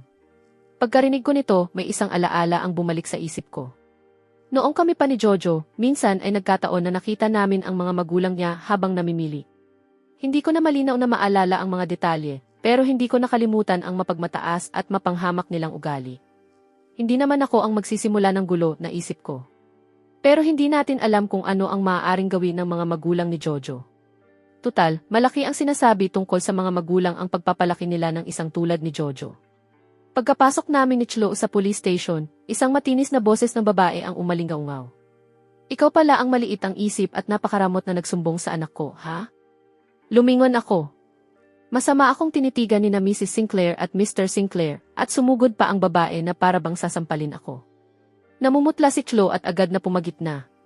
Tiningnan ko sila ng walang emosyon at mapanuyang sinabi, ano, sasaktan mo rin ako ngayon? Pwede ba tayong mag-isip ng maayos? Ako ang biktima rito, bakit hindi ko karapatang protektahan ang sarili ko? Galit na itinuro sa akin ni Mrs. Sinclair ang daliri niya. Huwag kang umasta ng mataas sa akin. Lalaki ka na pero ganito kakaliit mag-isip, ano ba ang ginawa ng anak ko sa iyo? Mrs. Sinclair, sa halip na makipag-away sa akin dito, baka pwedeng isipin mo muna kung ano talaga ang ginawa ng anak mo. Kung hindi niya ako sinaktan, wala rin naman akong dahilan para pahirapan siya. Sa sobrang galit ni Mrs. Sinclair, hindi na siya nakapagsalita. Tinapik ni Mr. Sinclair ang likod niya para pakalmahin siya, saka humarap sa akin at sumagot, Mr. Cole, napakabuti mo ba talaga? Hindi ba tungkol lang naman ito sa kabayaran dahil dinala ninyo rito ang Jojo namin ng ganito? Anak namin si Jojo. Buong buhay niya, mabait at maayos siyang bata. Kung hindi dahil sa mga taong tulad mong nagpasama sa kanya, hindi sana siya hahantong sa ganito. Pagod na ako sa walang kabuluhang pagtatalong ito. Diretso akong humarap sa pulis na nasa tabi namin. Narinig ninyo sila. Personal nila akong inaakusahan at inaaway. Tinatanggihan ko ang anumang pribadong areglo sa pamilya Sinclair at hindi ako papayag sa pamamagitan. Sa desisyon ng batas lang ako magtitiwala. Ano man ang maging pasya nito, tatanggapin ko. Mrs. Sinclair, talagang hindi ka makikinig sa katwiran, ano? Kung punahin man ako, ayos lang. Wala naman akong tunay na mawawala. Basta maayos itong maasikaso, wala nang ibang mahalaga. Samantala, sa ibang lugar, nang pumasok si Nina sa opisina ni Vivian, tumutugtog pa rin sa cellphone niya ang voice message ni Chloe. Nang marinig ni Vivian na pumasok siya, itinigil niya ang recording at tumingin sa kanya. Ganoon karami ang libreng oras mo ngayon, araw-araw ka nang pumupunta rito. Ano ang ibig mong sabihin na hindi ako komportable sa sarili kong opisina? Akala mo ba gusto kong narito? Masama ang loob na tinitigan ni Nina si Vivian at sinabi sa maling tono. Vivian, napakalaking hakbang ng ginawa mo, marami ang nagtatanong sa akin tungkol dito. Dahil sa buong gulong ito ng mga Sinclair, bumagsak ang proyektong pinag-investan natin. Ano ang gagawin natin? Hindi naman natin pwedeng isantabi na lang ito, kaya pumunta ako para magtanong sa iyo. Humigop ng kape si Vivian, hindi pinansin ang tanong tungkol sa proyekto, at kaswal na sinabi, kapag may ginawa kang mali, kailangan mong pagbayaran iyon. Kailangan pa bang ipaliwanag iyan? Tungkol naman sa iba, haharapin natin kapag dumating na ang oras. Bakit ba nagmamadali ang lahat? Pagkarinig nito ni Nina, nagtaas siya ng kilay at umupo sa sofa. Mukhang mahihirapan si Miss Sinclair. Natural na hindi naman ipaglalaban ni Nina si Jojo. Nag-iisip lang siya ng malakas. Pero Viviane, bigla niyang binago ang usapan. Magpa-party si Sophie mamaya para sa kaarawan ng boyfriend niya. Pupunta ka ba? Sa pag-aakalang malapit na rin akong matapos sa police station, magalang na tumanggi si Vivian. May plano na ako. Mauna na kayo. Matapos maitala ang salaysay, sabay kaming umalis ni Chlo sa police station. Sinabi niya sa akin, Mr. Cole, kung wala nang iba, kailangan ko nang bumalik sa opisina. Tiningnan ni Chlo ang relo niya, halatang nagmamadaling bumalik sa trabaho. Huwag mo na akong alalahanin, sabi ko, dahil alam ko na ang iniisip niya. Sumakay ka na kasama ng driver, abala ka rin, huwag mong ipagpaliban ang trabaho mo dahil sa akin. Medyo nagulat si Chlo sa sagot ko, saka mahinang tumawa. Kung ganoon, mauuna na ako, Mr. Cole, huwag mong kalimutan ang tanghalian ninyo ni Director Foster. Talagang nakalimutan ko iyon. Ha, salamat sa pagpapaalala, Assistant Chlo, malaking tulong iyon. Ngayong naasikaso na ang usapin kay Jojo, hindi ko na kailangang mag-alala para sa sarili kong kaligtasan. Pero para makasiguro, nag-iwan pa rin si Chlo ng 2 bodyguard para protektahan ako. Mabagal akong naglakad sa kalye habang iniisip. Dahil nag-leave na ako ngayong umaga, hindi ko kailangang magmadaling pumasok sa trabaho. Hindi ko alam kung paano kumalat ang balita, pero kahit si Manager Walsh ay kakaibang madaling kausap ngayon. Agad niyang inaprubahan ang leave ko, at sinabi pa niyang huwag akong magmadali, pwede akong bumalik kapag maayos na ang lahat, kaya dapat gamitin ko ang oras na ito para pag-isipang mabuti kung paano ko maayos na mapapasalamatan si Vivian. Samantala, agad na nag-report si Chlo kay Vivian. Director Foster, maayos na ang lahat. Nakapagpareserba na rin ako ng restaurant para sa tanghalian. Doon mo na lang direktang salubungin si Mr. Cole. Natahimik ang kabilang linya. Wala ka na bang ibang trabaho?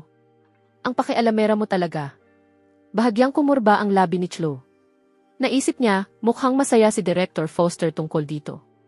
Hindi ko lang inakalang ganoon pala niya pinahahalagahan si Mr. Cole. Siguro kailangan ko na rin siyang tratuhin ng mas maingat mula ngayon. Samantala, habang pinag-iisipan ko pa kung dadaan muna ako sa apartment ko, tumunog ang cellphone ko. Nakita kong si Aunt Diane ang tumatawag. Nagtaka ako, bakit kaya niya ako tinatawagan? May kailangan ba siya? Sinagot ko ang tawag. Hello, Aunt Diane, ano iyon? Pagkarinig sa boses ko, Nete, sabi niya, nag-aalangan. May oras ka ba? Aunt Diane, ano ang problema? Sabihin mo lang. Pagkatapos ay sinabi niya, ayos naman ako rito, pero si Tyler. Nakipag-away siya sa school. Wala kami ng tatay niya sa lungsod ngayon, kaya kailangan kong hilingin sa iyong ikaw na ang pumunta. CJ, huwag kang mag-alala.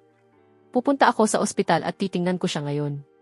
Ibinaba ko ang cellphone, napabuntong hininga at sumakay ng taxi papunta sa kalapit na City Hospital. Nang makita ko si Tyler na nakaupo sa isang bangko sa pasilyo, gusot na gusot ang itsura niya. Sinisilip lang siya ng mga dumaraan at nang maramdaman niya ang mga tingin nila, tahimik niyang kinuyom ang mga kamao niya. Nang makita ko iyon, agad akong lumapit.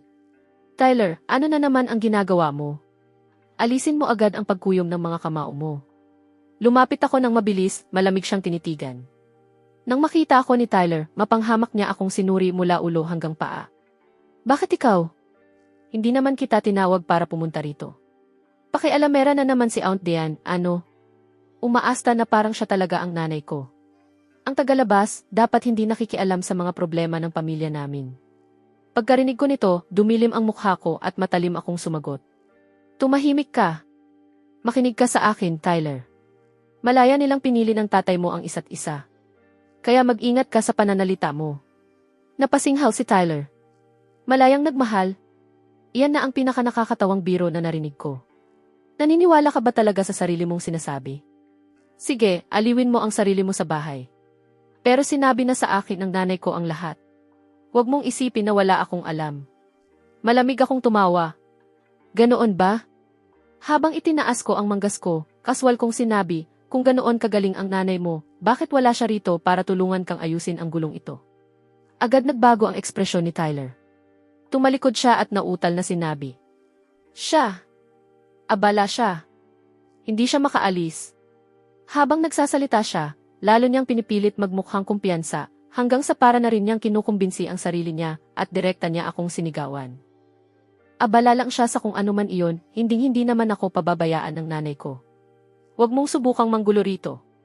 Pagkarinig ko nito, walang awa kung winasak ang munting pantasya niya. Abala saan? Sabi ko nang mapanghamak, abala sa pakikipagkwentuhan sa mga kaibigan niya. Tyler, makinig ka sa akin, mas mabuting ayusin mo ang ugali mo. Kapag hindi natin ito naayos at lumaki ang gulo, may mananagot. Hindi kita sasagipin, bahala ka sa sarili mo.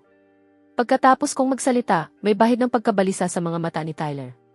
Mahina niyang tanong, ganoon ba talaga kaseryoso? Maaari ba talaga akong managot? Napabuntong hininga ako. Inalam ko na ang lahat. Tyler, itinulak mo siya pababa ng hagdan sa sandaling nagsimula ang gulo. Nag-iisip ka ba muna bago ka kumilos?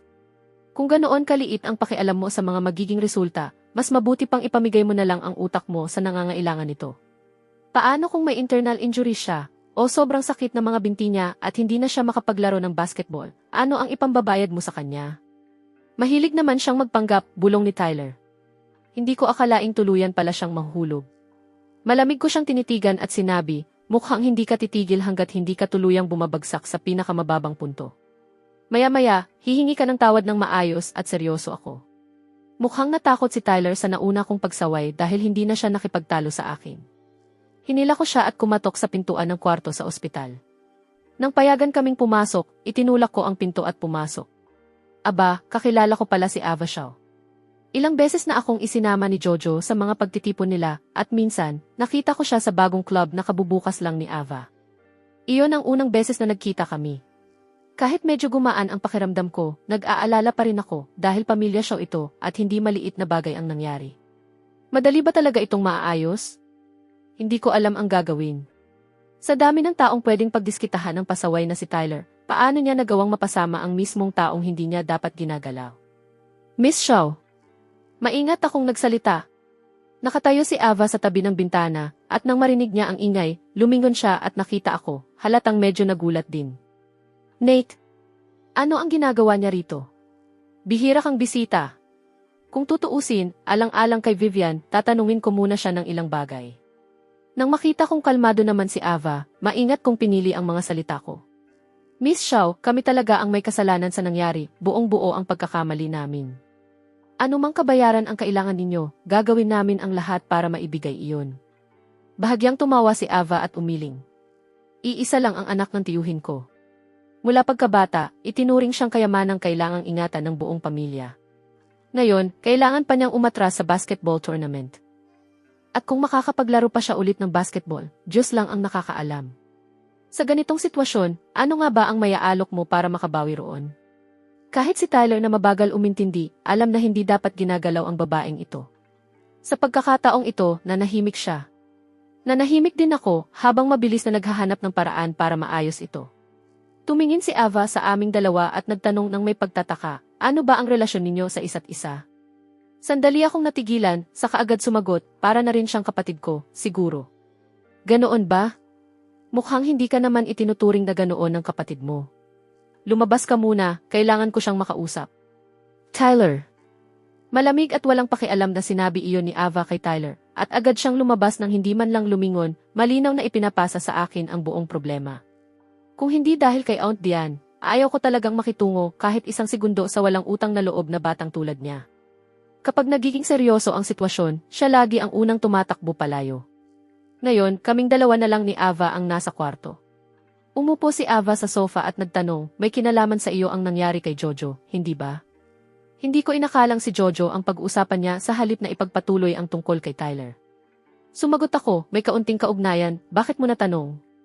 Pagkarinig nito ni Ava, pinagmasdan niya ako. Aaminin ko, talagang gwapo ang lalaking nasa harapan ko. Hindi kailangan ng pamilya ko ang kabayaran. Pero pagbibigyan kita sa pagkakataong ito. Hindi ko pahihirapan ang kapatid mo. Labis akong natuwa. Talaga, Miss Xiao, maraming salamat. Pangako, mas pagbibigyan namin siya ng pansin mula ngayon. Bahagyang tumawa si Ava. Huwag kang magkakamali ng intindi. Ginagawa ko rin ito alang-alang kay Vivian. Sandali akong natigilan, nagulat. Dahil pala ito kay Vivian. Kaya pala ganoon na lang kadaling pinalampas ni Ava ang bagay na ito. Kung hindi, sa ugali ng pamilya Xiao, imposibleng matapos ng mahal kong kapatid ang high school ng tahimik, malamang magkakaroon pa siya ng permanenteng record. Tumingin ako kay Ava, hindi alam kung ano pa ang sasabihin ko. Huwag kang mag-alala, hindi naman ako ang nalulugi rito. Pumunta na ang auntie ko para kausapin ang attending doktor, kaya isama mo na ang kapatid mo at umalis habang may pagkakataon pa. Kung hindi, mas mahihirapan akong tulungan kapag balik niya. Miss Xiao, may utang na loob ako sa iyo, hindi ko ito makakalimutan. Tumingin sa akin si Ava nang may bahagyang ngiting hindi mabasa ang ibig sabihin, pinanood akong umalis, saka nagpadala ng text kay Vivian. Paglabas ko ng kwarto sa ospital, nakita ko si Tyler na nakatayo sa gilid, nakayuko habang naglalaro sa cellphone niya. Nang tumingala si Tyler at makita ang masamang ekspresyon ko, ngumunguya siya ng bubblegum at tinanong ng tamad, "So, pwede na ba tayong umalis?" Tinitigan ko siya at sinabi, "Hindi na sana ako pumunta rito, bakit ko ba kailangang intindihin ang gulo mo?" Pagkasabi ko nito, hindi ko na siya pinansin at nagpatuloy akong maglakad mag-isa. Saglit na natigilan si Tyler sa kadali-daling sumunod sa akin. "Hoy, ano ang ibig mong sabihin? Sa tingin mo ba napakalaking abala ko para sa iyo? Pwede ka namang umalis kanina pa. Sino ba ang nagsabi sa iyong alagaan ako?"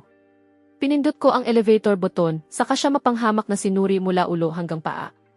Ang kapal ng mukha mong sumigaw sa akin ng ganito ngayon. Dahil lang alam mong hindi ka naman basta mapapahamak dahil sa edad mo. Magiging tapat din ako sa iyo. Kung hindi ako tinawagan ni Aunt Diane, hindi talaga ako tutuntong dito. Alam na alam ni Tyler na hindi ko siya kukonsintihin. Ayaw na niya sa akin simula pa noong una kaming magkita, at ngayong tumatago sa kanya na parang kutsilyo ang mga salita ko, lalo lamang siyang hindi komportable. Mabilis siyang sumagot. "Akala mo ba napakabuti mong tao? Kung paano kanya tinitigan kanina, huwag mong isipin na hindi ko napansin." "Anong tingin?" Napasinghal si Tyler. "Pareho kayo ng auntie mo, pareho kayong gwapo kaya nakakainis." Malamig akong tumawa. Wala naman akong magagawa roon. Kasalanan ko ba kung hindi ka pinagkalooban ng magandang mukha? Namula sa galit ang mukha ni Tyler. Dumating ang elevator at tiningnan ko siya habang nakatayo roon, ayaw pa ring pumasok. Gusto mo man o hindi, ang taong tumulong sa iyo ngayon ay siya mismo ang uri ng taong minamaliit mo. Pagkasabi ko nito, hinayaan kong magsara ang pinto ng elevator.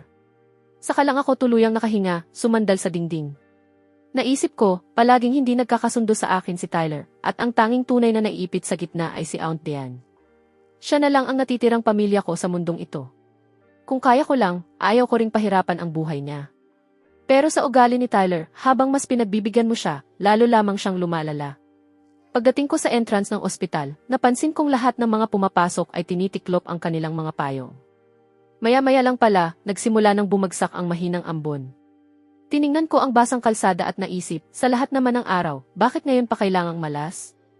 Habang nababahala ako at iniisip kung gaano katagal ang ulan, tumunog ang cellphone ko. Sinagot ko ito at narinig ko ang boses ni Assistant Flo. "Mr. Cole, may nangyari ba at naantala ka?" Sumulyap siya kay Vivian na naghihintay na sa dining area. Ano ba ang ginagawa ni Nate at pinaghihintay ng ganito katagal si Director Foster? Hindi naman siya mukhang taong magiging ganoon kapabaya. Nang makita ko ang tawag, bigla kong naalala ang lunch appointment ko kay Vivian.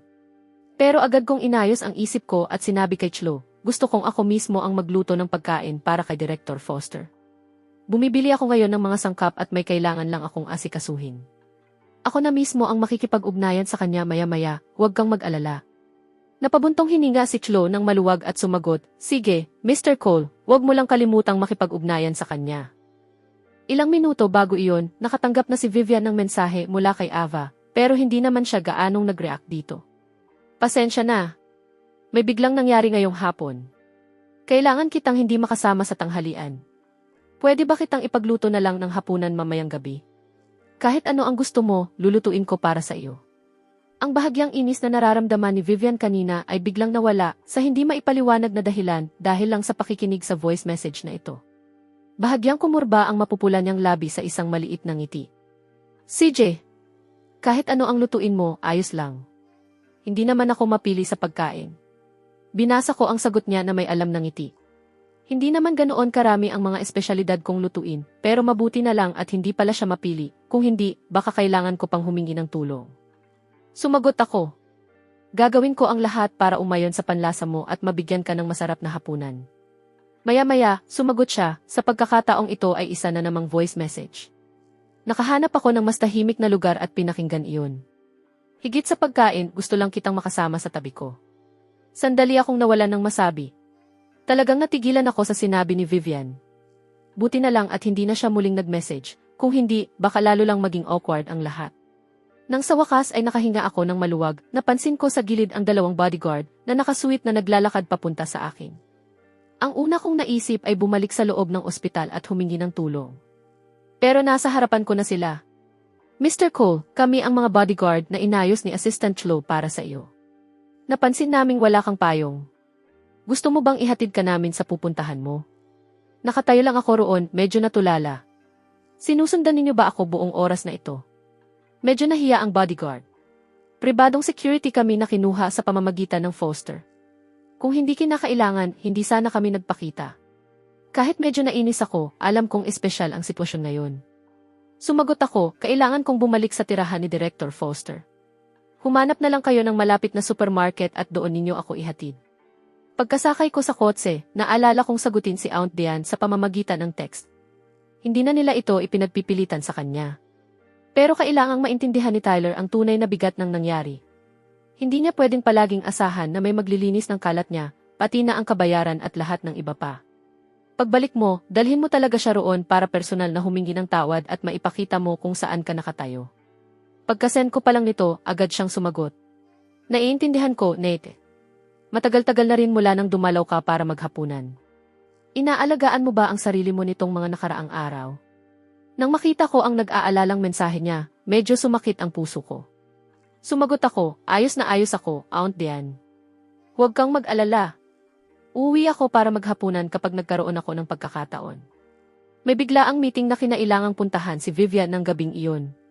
Nang makipag-ugnayan sa akin si Chloe para ipaalam iyon, nasa supermarket na ako at bumibili ng mga sangkap. Tumawag si Chloe sa tamang oras. May biglaang meeting si Director Foster, ipinapasabi niya sa iyo. Ayos lang, hihintayin ko na lang siya. Sa ganitong mga business dinner, mas madalas ang inom kaysa kain, kaya malamang medyo masama ang pakiramdam niya pag uwi. Mas mabuti sigurong may maihanda akong makakain niya. Pagkatapos ay nagtanong ako, Assistant Chloe, anong klaseng pagkain ang karaniwan niyang gusto? Sandaling nag-isip si Chloe. Taga-Haicheng ang nanay ni Director Foster, iyon lang ang masasabi ko. Kaya kumuha ako ng tadyang at isda, saka bumalik sa bahay ni Vivian. Habang nagpapalit ako ng sapatos sa may pintuan, napansin kong biglang may dagdag na pares ng tsinelas, kapareho ng kay Vivian. Medyo nagulat ako at inisip na baka may ibang pumunta, pero nang maglibot ako pa rin ang nag-iisa rito. May bagong kumpletong set na rin ang gamit sa banyo sa guest room, na para bang pangmatagalan na talaga akong titira rito. Tumunog ang cellphone ko kaya kinuha ko at tiningnan. Mensahe iyon mula kay Vivian. Kung naiinip ka, pwede mong gamitin ang screening room sa ibaba. Gabi na ako makakauwi. Sige, walang problema. Hihintayin ko ang pag-uwi mo. Nagpalit ako ng pambahay at pumunta sa kusina para ihanda ang pagkain. Mabilis akong kumilos at natapos ko ang lahat ng wala pang isang oras. Maaga pa para makauwi si Vivian, kaya naglibot-libot ako sa bahay dahil sa inip. Akala ko 2 palapag lang ang bahay. Pero nakakita ako ng elevator na pababa at doon ko natuklasan ang isang buong nakatagong palapag sa ilalim. Sayang at bihira lang umuwi si Vivian, kaya nilampasan ko ang study at sa dulo ng pasilyo, nakita ko ang isang totoong music room. Hindi ko akalaing marunong tumugtog ng instrumento si Vivian.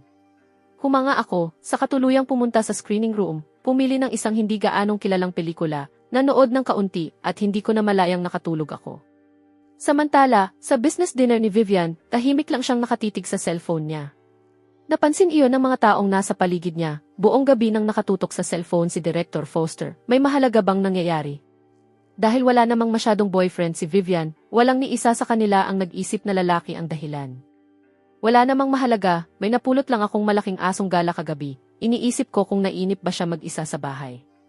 Matalino ang lahat sa mesa para magpalitan ng makahulugang tingin at walang nagmungkahi na lumipat pa sa ibang lugar. Nang makauwi si Vivian, gabi na ng husto. May 4 o 5 putahe sa mesa. Saglit niya iyong tiningnan at nakakagulat na eksaktong tugma ang lahat sa panlasa niya. Sa screening room, naamoy ko ang mahinang halimuyak ng orkidya sa tabi ko. Iminulat ko ang mga mata ko at nakita ko si Miss Foster na nakayuko sa harapan ko, parang gigisingin na ako. Nakauwi ka na pala. Malamang malamig na ang pagkain. Hindi na masarap iyon kapag ganoon. Nang makita ni Vivian ang relax at magaan kong kilos, mahina siyang tumawa. Ayos lang, iinitin ko na lang ulit. Tumango ako, saka sinabi, gagawan din kita ng sabaw para sa hangover. Naamoy ko agad ang alak sa kanya. Hindi naman talaga ganoon karami ang nainom ni Vivian ngayon, pero nagulat pa rin siya. Ganoon ka kagaling? Malalaman mo pa kung anong klaseng alak? Pag-iisipan ko muna, saka sumagot, matandang tuyong red wine. Biglang lumapit si Vivian, sobrang lapit na halos magdikit na kami. Ang tanging nararamdaman ko ay ang mainit niyang hininga at ang banayad na halimuyak ng buhok niya. Biglang nanigas ang buong katawan ko at namula agad ang balat ko. Nang makita ni Vivian ang reaksyon ko, bahagya siyang natawa, saka mahinang bumulong, alam mo rin ba kung saan galing? Hindi ako sumagot, sa halip ay binago ko ang usapan. Kumain muna tayo, Miss Foster. Hindi ba sabi mo halos wala kang nakain ngayong gabi? Magtanong siyang may pagtataka. Bakit naisipan mong magluto ng mga pagkain ito? Miss Foster, wag mong sabihing hindi mo gusto. Siyempre gusto ko. Kahit ano pang lutuin mo, magugustuhan ko. Pagbalik namin sa sala, iminungkahi ko, maligo ka muna, magpahinga ka ng kaunti. Nakakapagod ang buong araw mo sa trabaho. Tumango si Vivian at habang nasa itaas siya, pinainit kong muli ang lahat ng pagkain. Pagbaba ni Vivian matapos maligo, nadatnan niya akong nakatalikod, abala sa pagpapainit ng pagkain. Lumapit si Vivian sa likuran ko. Nang mapansin kong walang galaw, nagtanong ako, ano iyon? May kailangan ka ba? Tumingala si Vivian sa akin, saka marahang ipinulupot ang mga braso niya sa baywang ko mula sa likuran. Ang ganitong matalik na kilos ay halos parang matagal na kaming mag-asawa. Nate, ano pang mga putahe ang kaya mong lutuin? Kaunti sa lahat, pero hindi naman ako eksperto.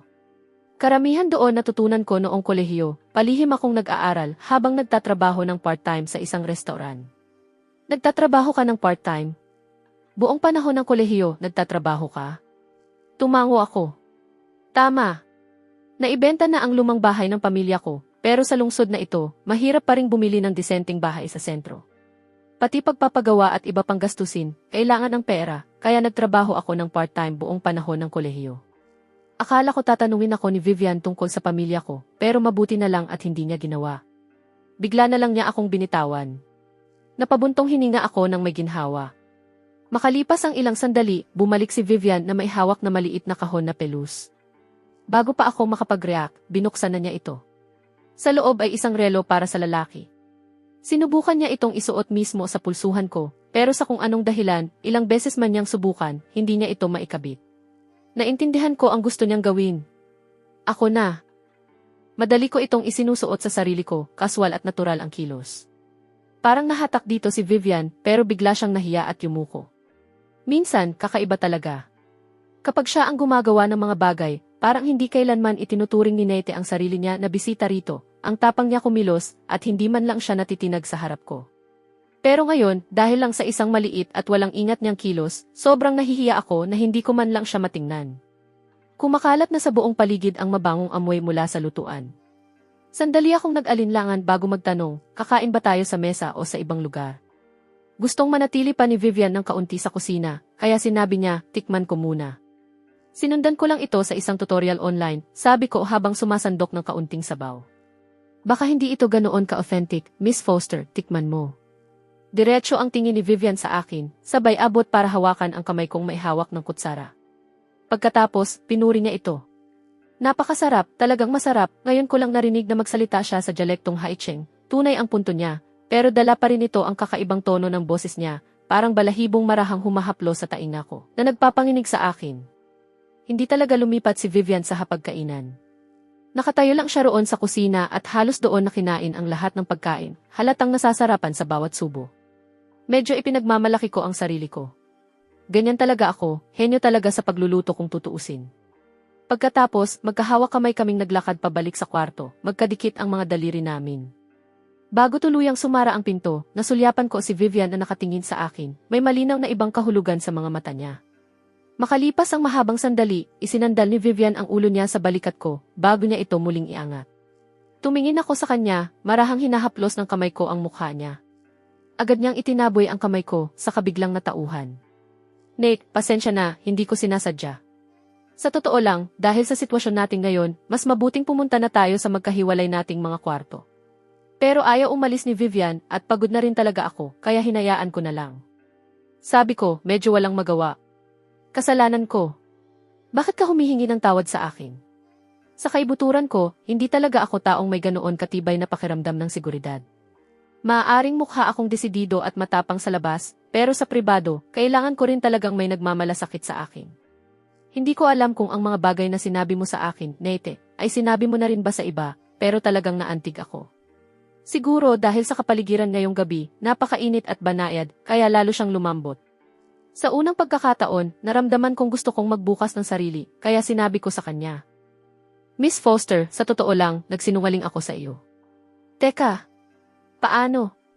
Ang pakikipagrelasyon ko kay Jojo, hindi dahil basta lang siya nagkataong dumating sa buhay ko.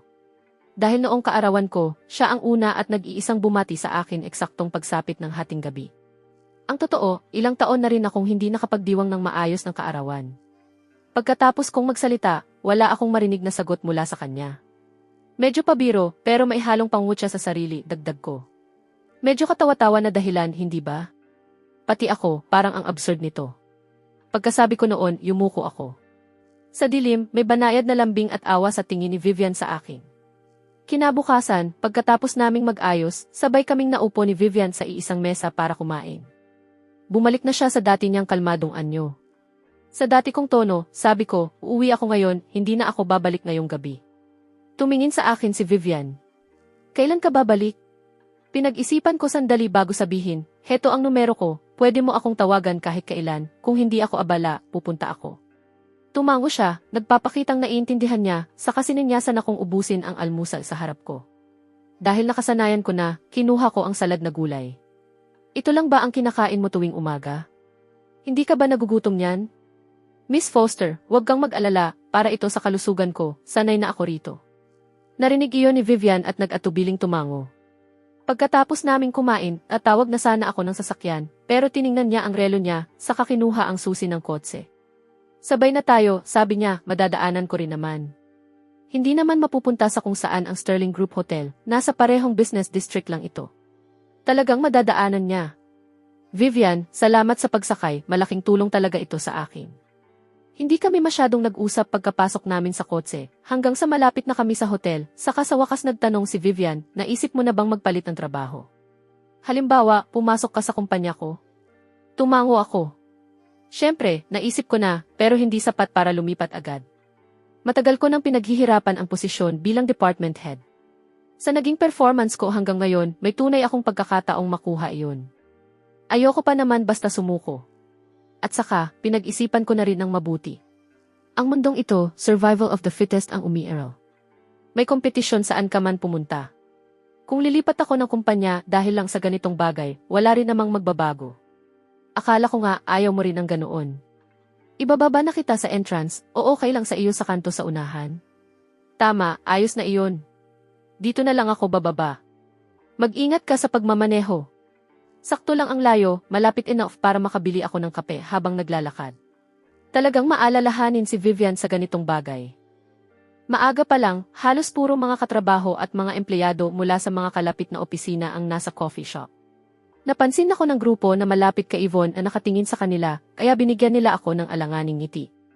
Medyo kakaiba iyon dahil hindi naman talaga ako nakikisalamuha sa kanila at may ilan pa sa kanila na dati nang nagpaparinig sa akin. Bakit ang babait nila ngayon? Pagdating ko sa mesa ko, lumapit si Ryan at mausisang nagtanong, bakit ka nag-leave kahapon? Hindi ka sumagot sa kahit isa sa mga mensahe ko, nababaliw na ako sa kakaisip kung nasaan ka. Tumawa ako at nagpalit ng usapan. Heto ang iced americano mo. Kinuha iyon ni Ryan, sumimsim, saka nagtaas ng kilay. Hindi seryoso, ano ba talaga ang ginawa mo kahapon? Sa wakas, binuksan ko ang listahan ng mga mensahe ko. 30 mensahe ang ipinadala ni Ryan. Dahil lagi siyang nagpapasa ng kung ano-anong walang kwentang meme account, kadalasan ay nakamute ang mga notification niya sa akin. Sasagot na sana ako nang biglang agawin ni Ryan ang cellphone ko at inilapag iyon sa mesa. Kalimutan mo na ang cellphone, sabihin ko na lang sa iyo, mas mabilis. Narinig mo na tungkol kay Jojo, hindi ba? Trending iyon online. Siyempre alam ko, tungkol din sa akin iyon kahit paano, sabi ko. Iyon na iyon. Narinig ko na rin naman iyon sa bahay. Tumingin-tingin si Ryan sa paligid ng opisina. Hindi pa nga iyan ang kalahati ng nangyari. May problema rin ang tatay niya, ipinatawag para imbestigahan. At ipinatawag din ang lahat ng mga taong ipinuwesto ng tatay niya sa kanilang mga posisyon. Pero hindi pa rin iyon ang pinakamalaking balita. Ang mas malaking balita, pati si Manager Walsh at si Yvonne ay kinasama. Alam na ng lahat na may koneksyon si Manager Walsh sa pamilya Sinclair. Hindi naman lihim iyon.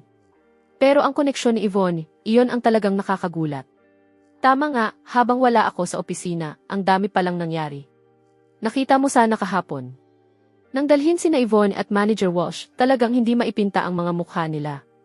Ay, at saka, huwag mong isiping tatakas ka ng maaga mamayang gabi. Magdiriwang tayo. Sa wakas, naintindihan ko na. Tama. Kung hindi kayang linisin ni Yvonne nang tuluyan ang pangalan niya, malamang sa akin mapupunta ang posisyon bilang department head. Kaya pala ang buong grupong malapit sa kanya ay sobrang bait sa akin ngayon. Iyon pala ang dahilan. Siyempre sasama ako. May nirekomenda si Sophie na lugar dati, bagong bukas na restaurant dito malapit. Doon tayo mamayang gabi. Matagal ko ng kaibigan si Sophie mula pagkabata, habang naging malapit naman kami ni Ryan matapos akong magsimulang magtrabaho sa Sterling. Magkakasundo kaming tatlo at madalas kaming gumala ng magkakasama. Bilang tagapagsubok ng pagkain at eksperto sa paglalakbay ng grupo, may 1 milyong taga-subaybay na ang food review vlog ni Sophie. Laging mapagkakatiwalaan ang mga rekomendasyon niya at siguradong masarap ang mga pagkaing pinipili niya. Pero malinaw na malabong matuloy ang plano naming mag-inuman ni Ryan pagkatapos ng trabaho. Masyado nang lumaki ang iskandalo ng tatay ni Jojo, at habang sunod-sunod na lumalabas ang mga iskandalo ni Jojo, direktang napipinsala ang imahe ng Sterling Group. Agad naglunsad ng internal na investigasyon ang upper management, at hindi nagtagal, nalaman nilang ako na minsang hayagang nakilalang boyfriend ni Jojo ay nagtatrabaho rin sa kumpanya, sa administrative department, at higit pa roon, nasa ilalim ako ni Manager Walsh. Ipinatawag ako ng upper management para magtanong. Kahit may kaunti pa akong pag-asa, wala naman talaga akong dapat ikatakot. Pero ngayong ipinatawag ako, naiisip kong siguradong magiging pangit ang mga usapan sa opisina. Tama nga, paglabas ko pa lang ng opisina, naririnig ko na ang mga katrabaho na nagbubulungan. Sa tingin mo ba kaya hindi pumasok si Nate kahapon dahil balak niyang tumakas? 3 buwan siyang kasama ni Miss Sinclair, malamang gumastos siya ng malaki para sa kanya. Sinabi ko na agad, hindi talaga hahantong sa maganda ang lalaking gaya niya. Mainitin ang ulo ni Ryan. Pagkarinig niya nito, malakas niyang hinampas ang mesa at tumayo. Ano ba ang pinag-uusapan ninyo? Sabihin ninyo sa mukha ni Nate kung mailakas kayo ng loob. Anong silbi ng pagbulong ninyo sa likod niya? Siyempre, hindi naman talaga makikipagsagutan ng harapan kay Ryan ang mga taong nagsasalita. Nang makita iyon, mabilis silang naupo ulit at nagpatuloy na lang sa pagbubulungan habang nakatingin sa mga cellphone nila. Galit na galit si Ryan at nag-aalala rin sa akin, kaya inilabas niya ang sama ng loob niya sa social media niya. Hindi naman ako sadyang pinahirapan ng mga manager sa loob ng opisina. Pagkatapos nilang marinig ang buong kwento mula sa akin, bumalik ka na sa pwesto mo at magtrabaho ng maayos. Maikli lang ang ibinigay nilang babala sa akin. Naiintindihan ko, salamat. Paglabas ko ng opisina at paglalakad sa hallway, biglang nawala ang mga bulungan at makahulugang tingin.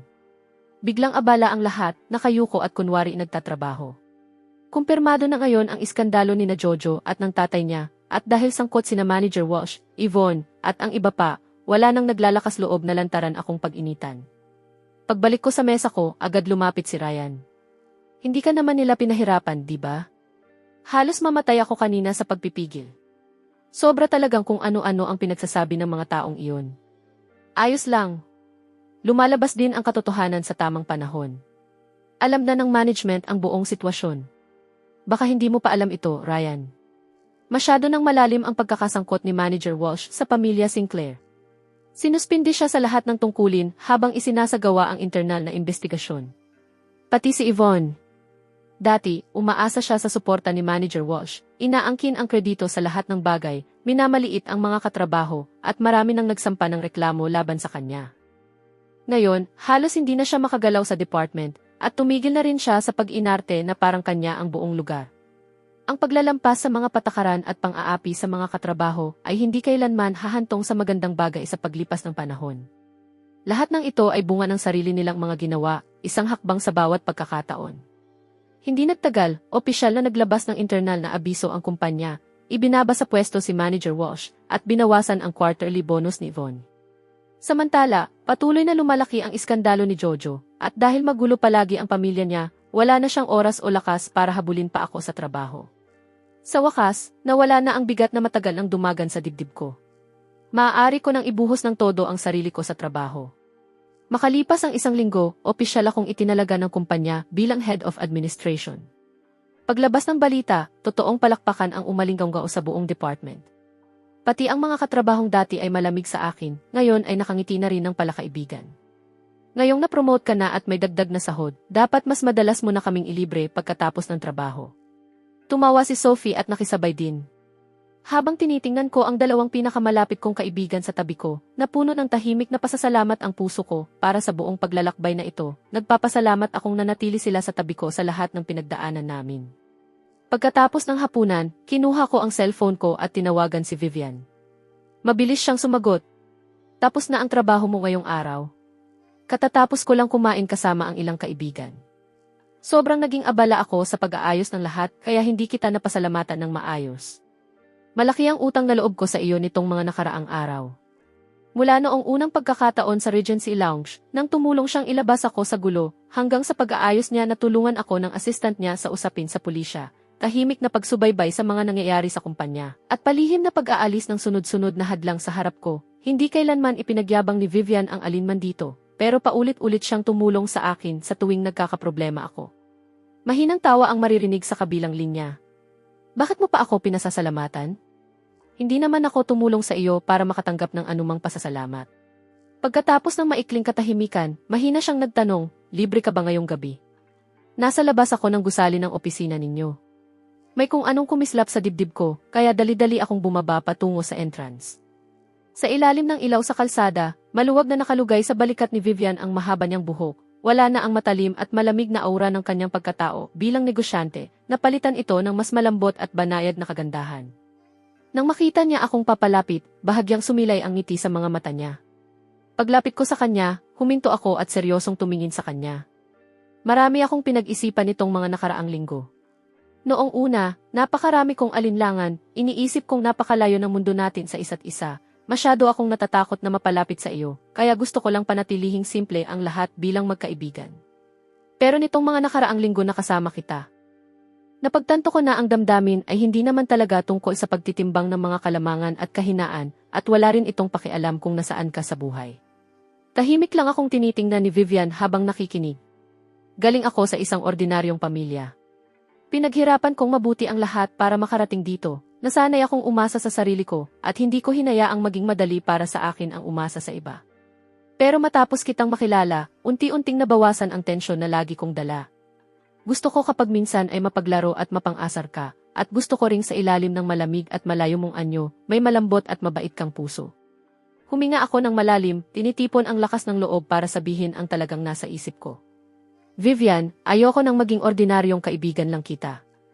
Mula ngayon, gusto kong manatili sa tabi mo at harapin ang lahat kasama ka. Bibigyan mo ba ako ng pagkakataong iyon? Marahang dumaan ang simoy ng gabi, ginagalaw ang ilang hibla ng buhok niya. Lalong lumalim ang ngiti sa mga mata ni Vivian. Lumapit siya, marahang hinawakan ang kamay ko, mainit at panatag ang palad niya sa palad ko. Matagal na kitang hinihintay na sabihin iyan. Sinabi ko dati na ayaw ko ng anumang material na pagkakautang sa isa't isa, dahil natatakot akong maging magulo ang lahat pagdating ng araw. Pero ngayon, gusto kong baguhin iyon. Hindi dahil may gusto akong makuha mula sa iyo. Gusto ko lang na makatayo sa tabi mo bilang kapantay mo. Patuloy akong magsisikap, mamumuhay ng buong buo at poprotektahan ka sa sarili kong paraan. Kahit kailan, hindi ako nagduda sa iyo. Hinahangaan ko ang pagiging independent mo, ang tibay mo, at ang pagiging tapat mo. Iyon mismo ang dahilan kung bakit gusto kitang mas mapalapit sa akin, unti-unti. Hindi natin kailangang magmadali o pilitin ang anuman, sabay lang tayong magpatuloy sa iisang direksyon. Sa mga sumunod na araw, naging tahimik at mainit ang takbo ng buhay. Nanatili akong matatag bilang head of administration at nakamit ko ang tiwala ng management at ng mga katrabaho ko. Nanatiling pinakamalapit kong katuwang sa trabaho si Ryan. Kapag may libreng oras ako mismo ang nagluluto at dinadala ang mga pagkain kay Vivian habang isinasama naman niya ako sa grupo ng mga kaibigan at kakilala niya. Kapag weekend, magkasama kaming naglalakad, nanonood ng mga pelikula at namamasyal sa mga street market. Wala rito ang magagarbong obligasyon sa negosyo ng mayayamang tao, simpleng kaligayahan lang na pinagsasaluhan ng mga ordinaryong tao. Ngayong gabi, ipinulupot ko ang braso ko sa balikat niya, habang nakatingin sa malambot at kumikislap na paglubog ng araw sa abot tanaw. Punang tahimik na katiyakan ang puso ko.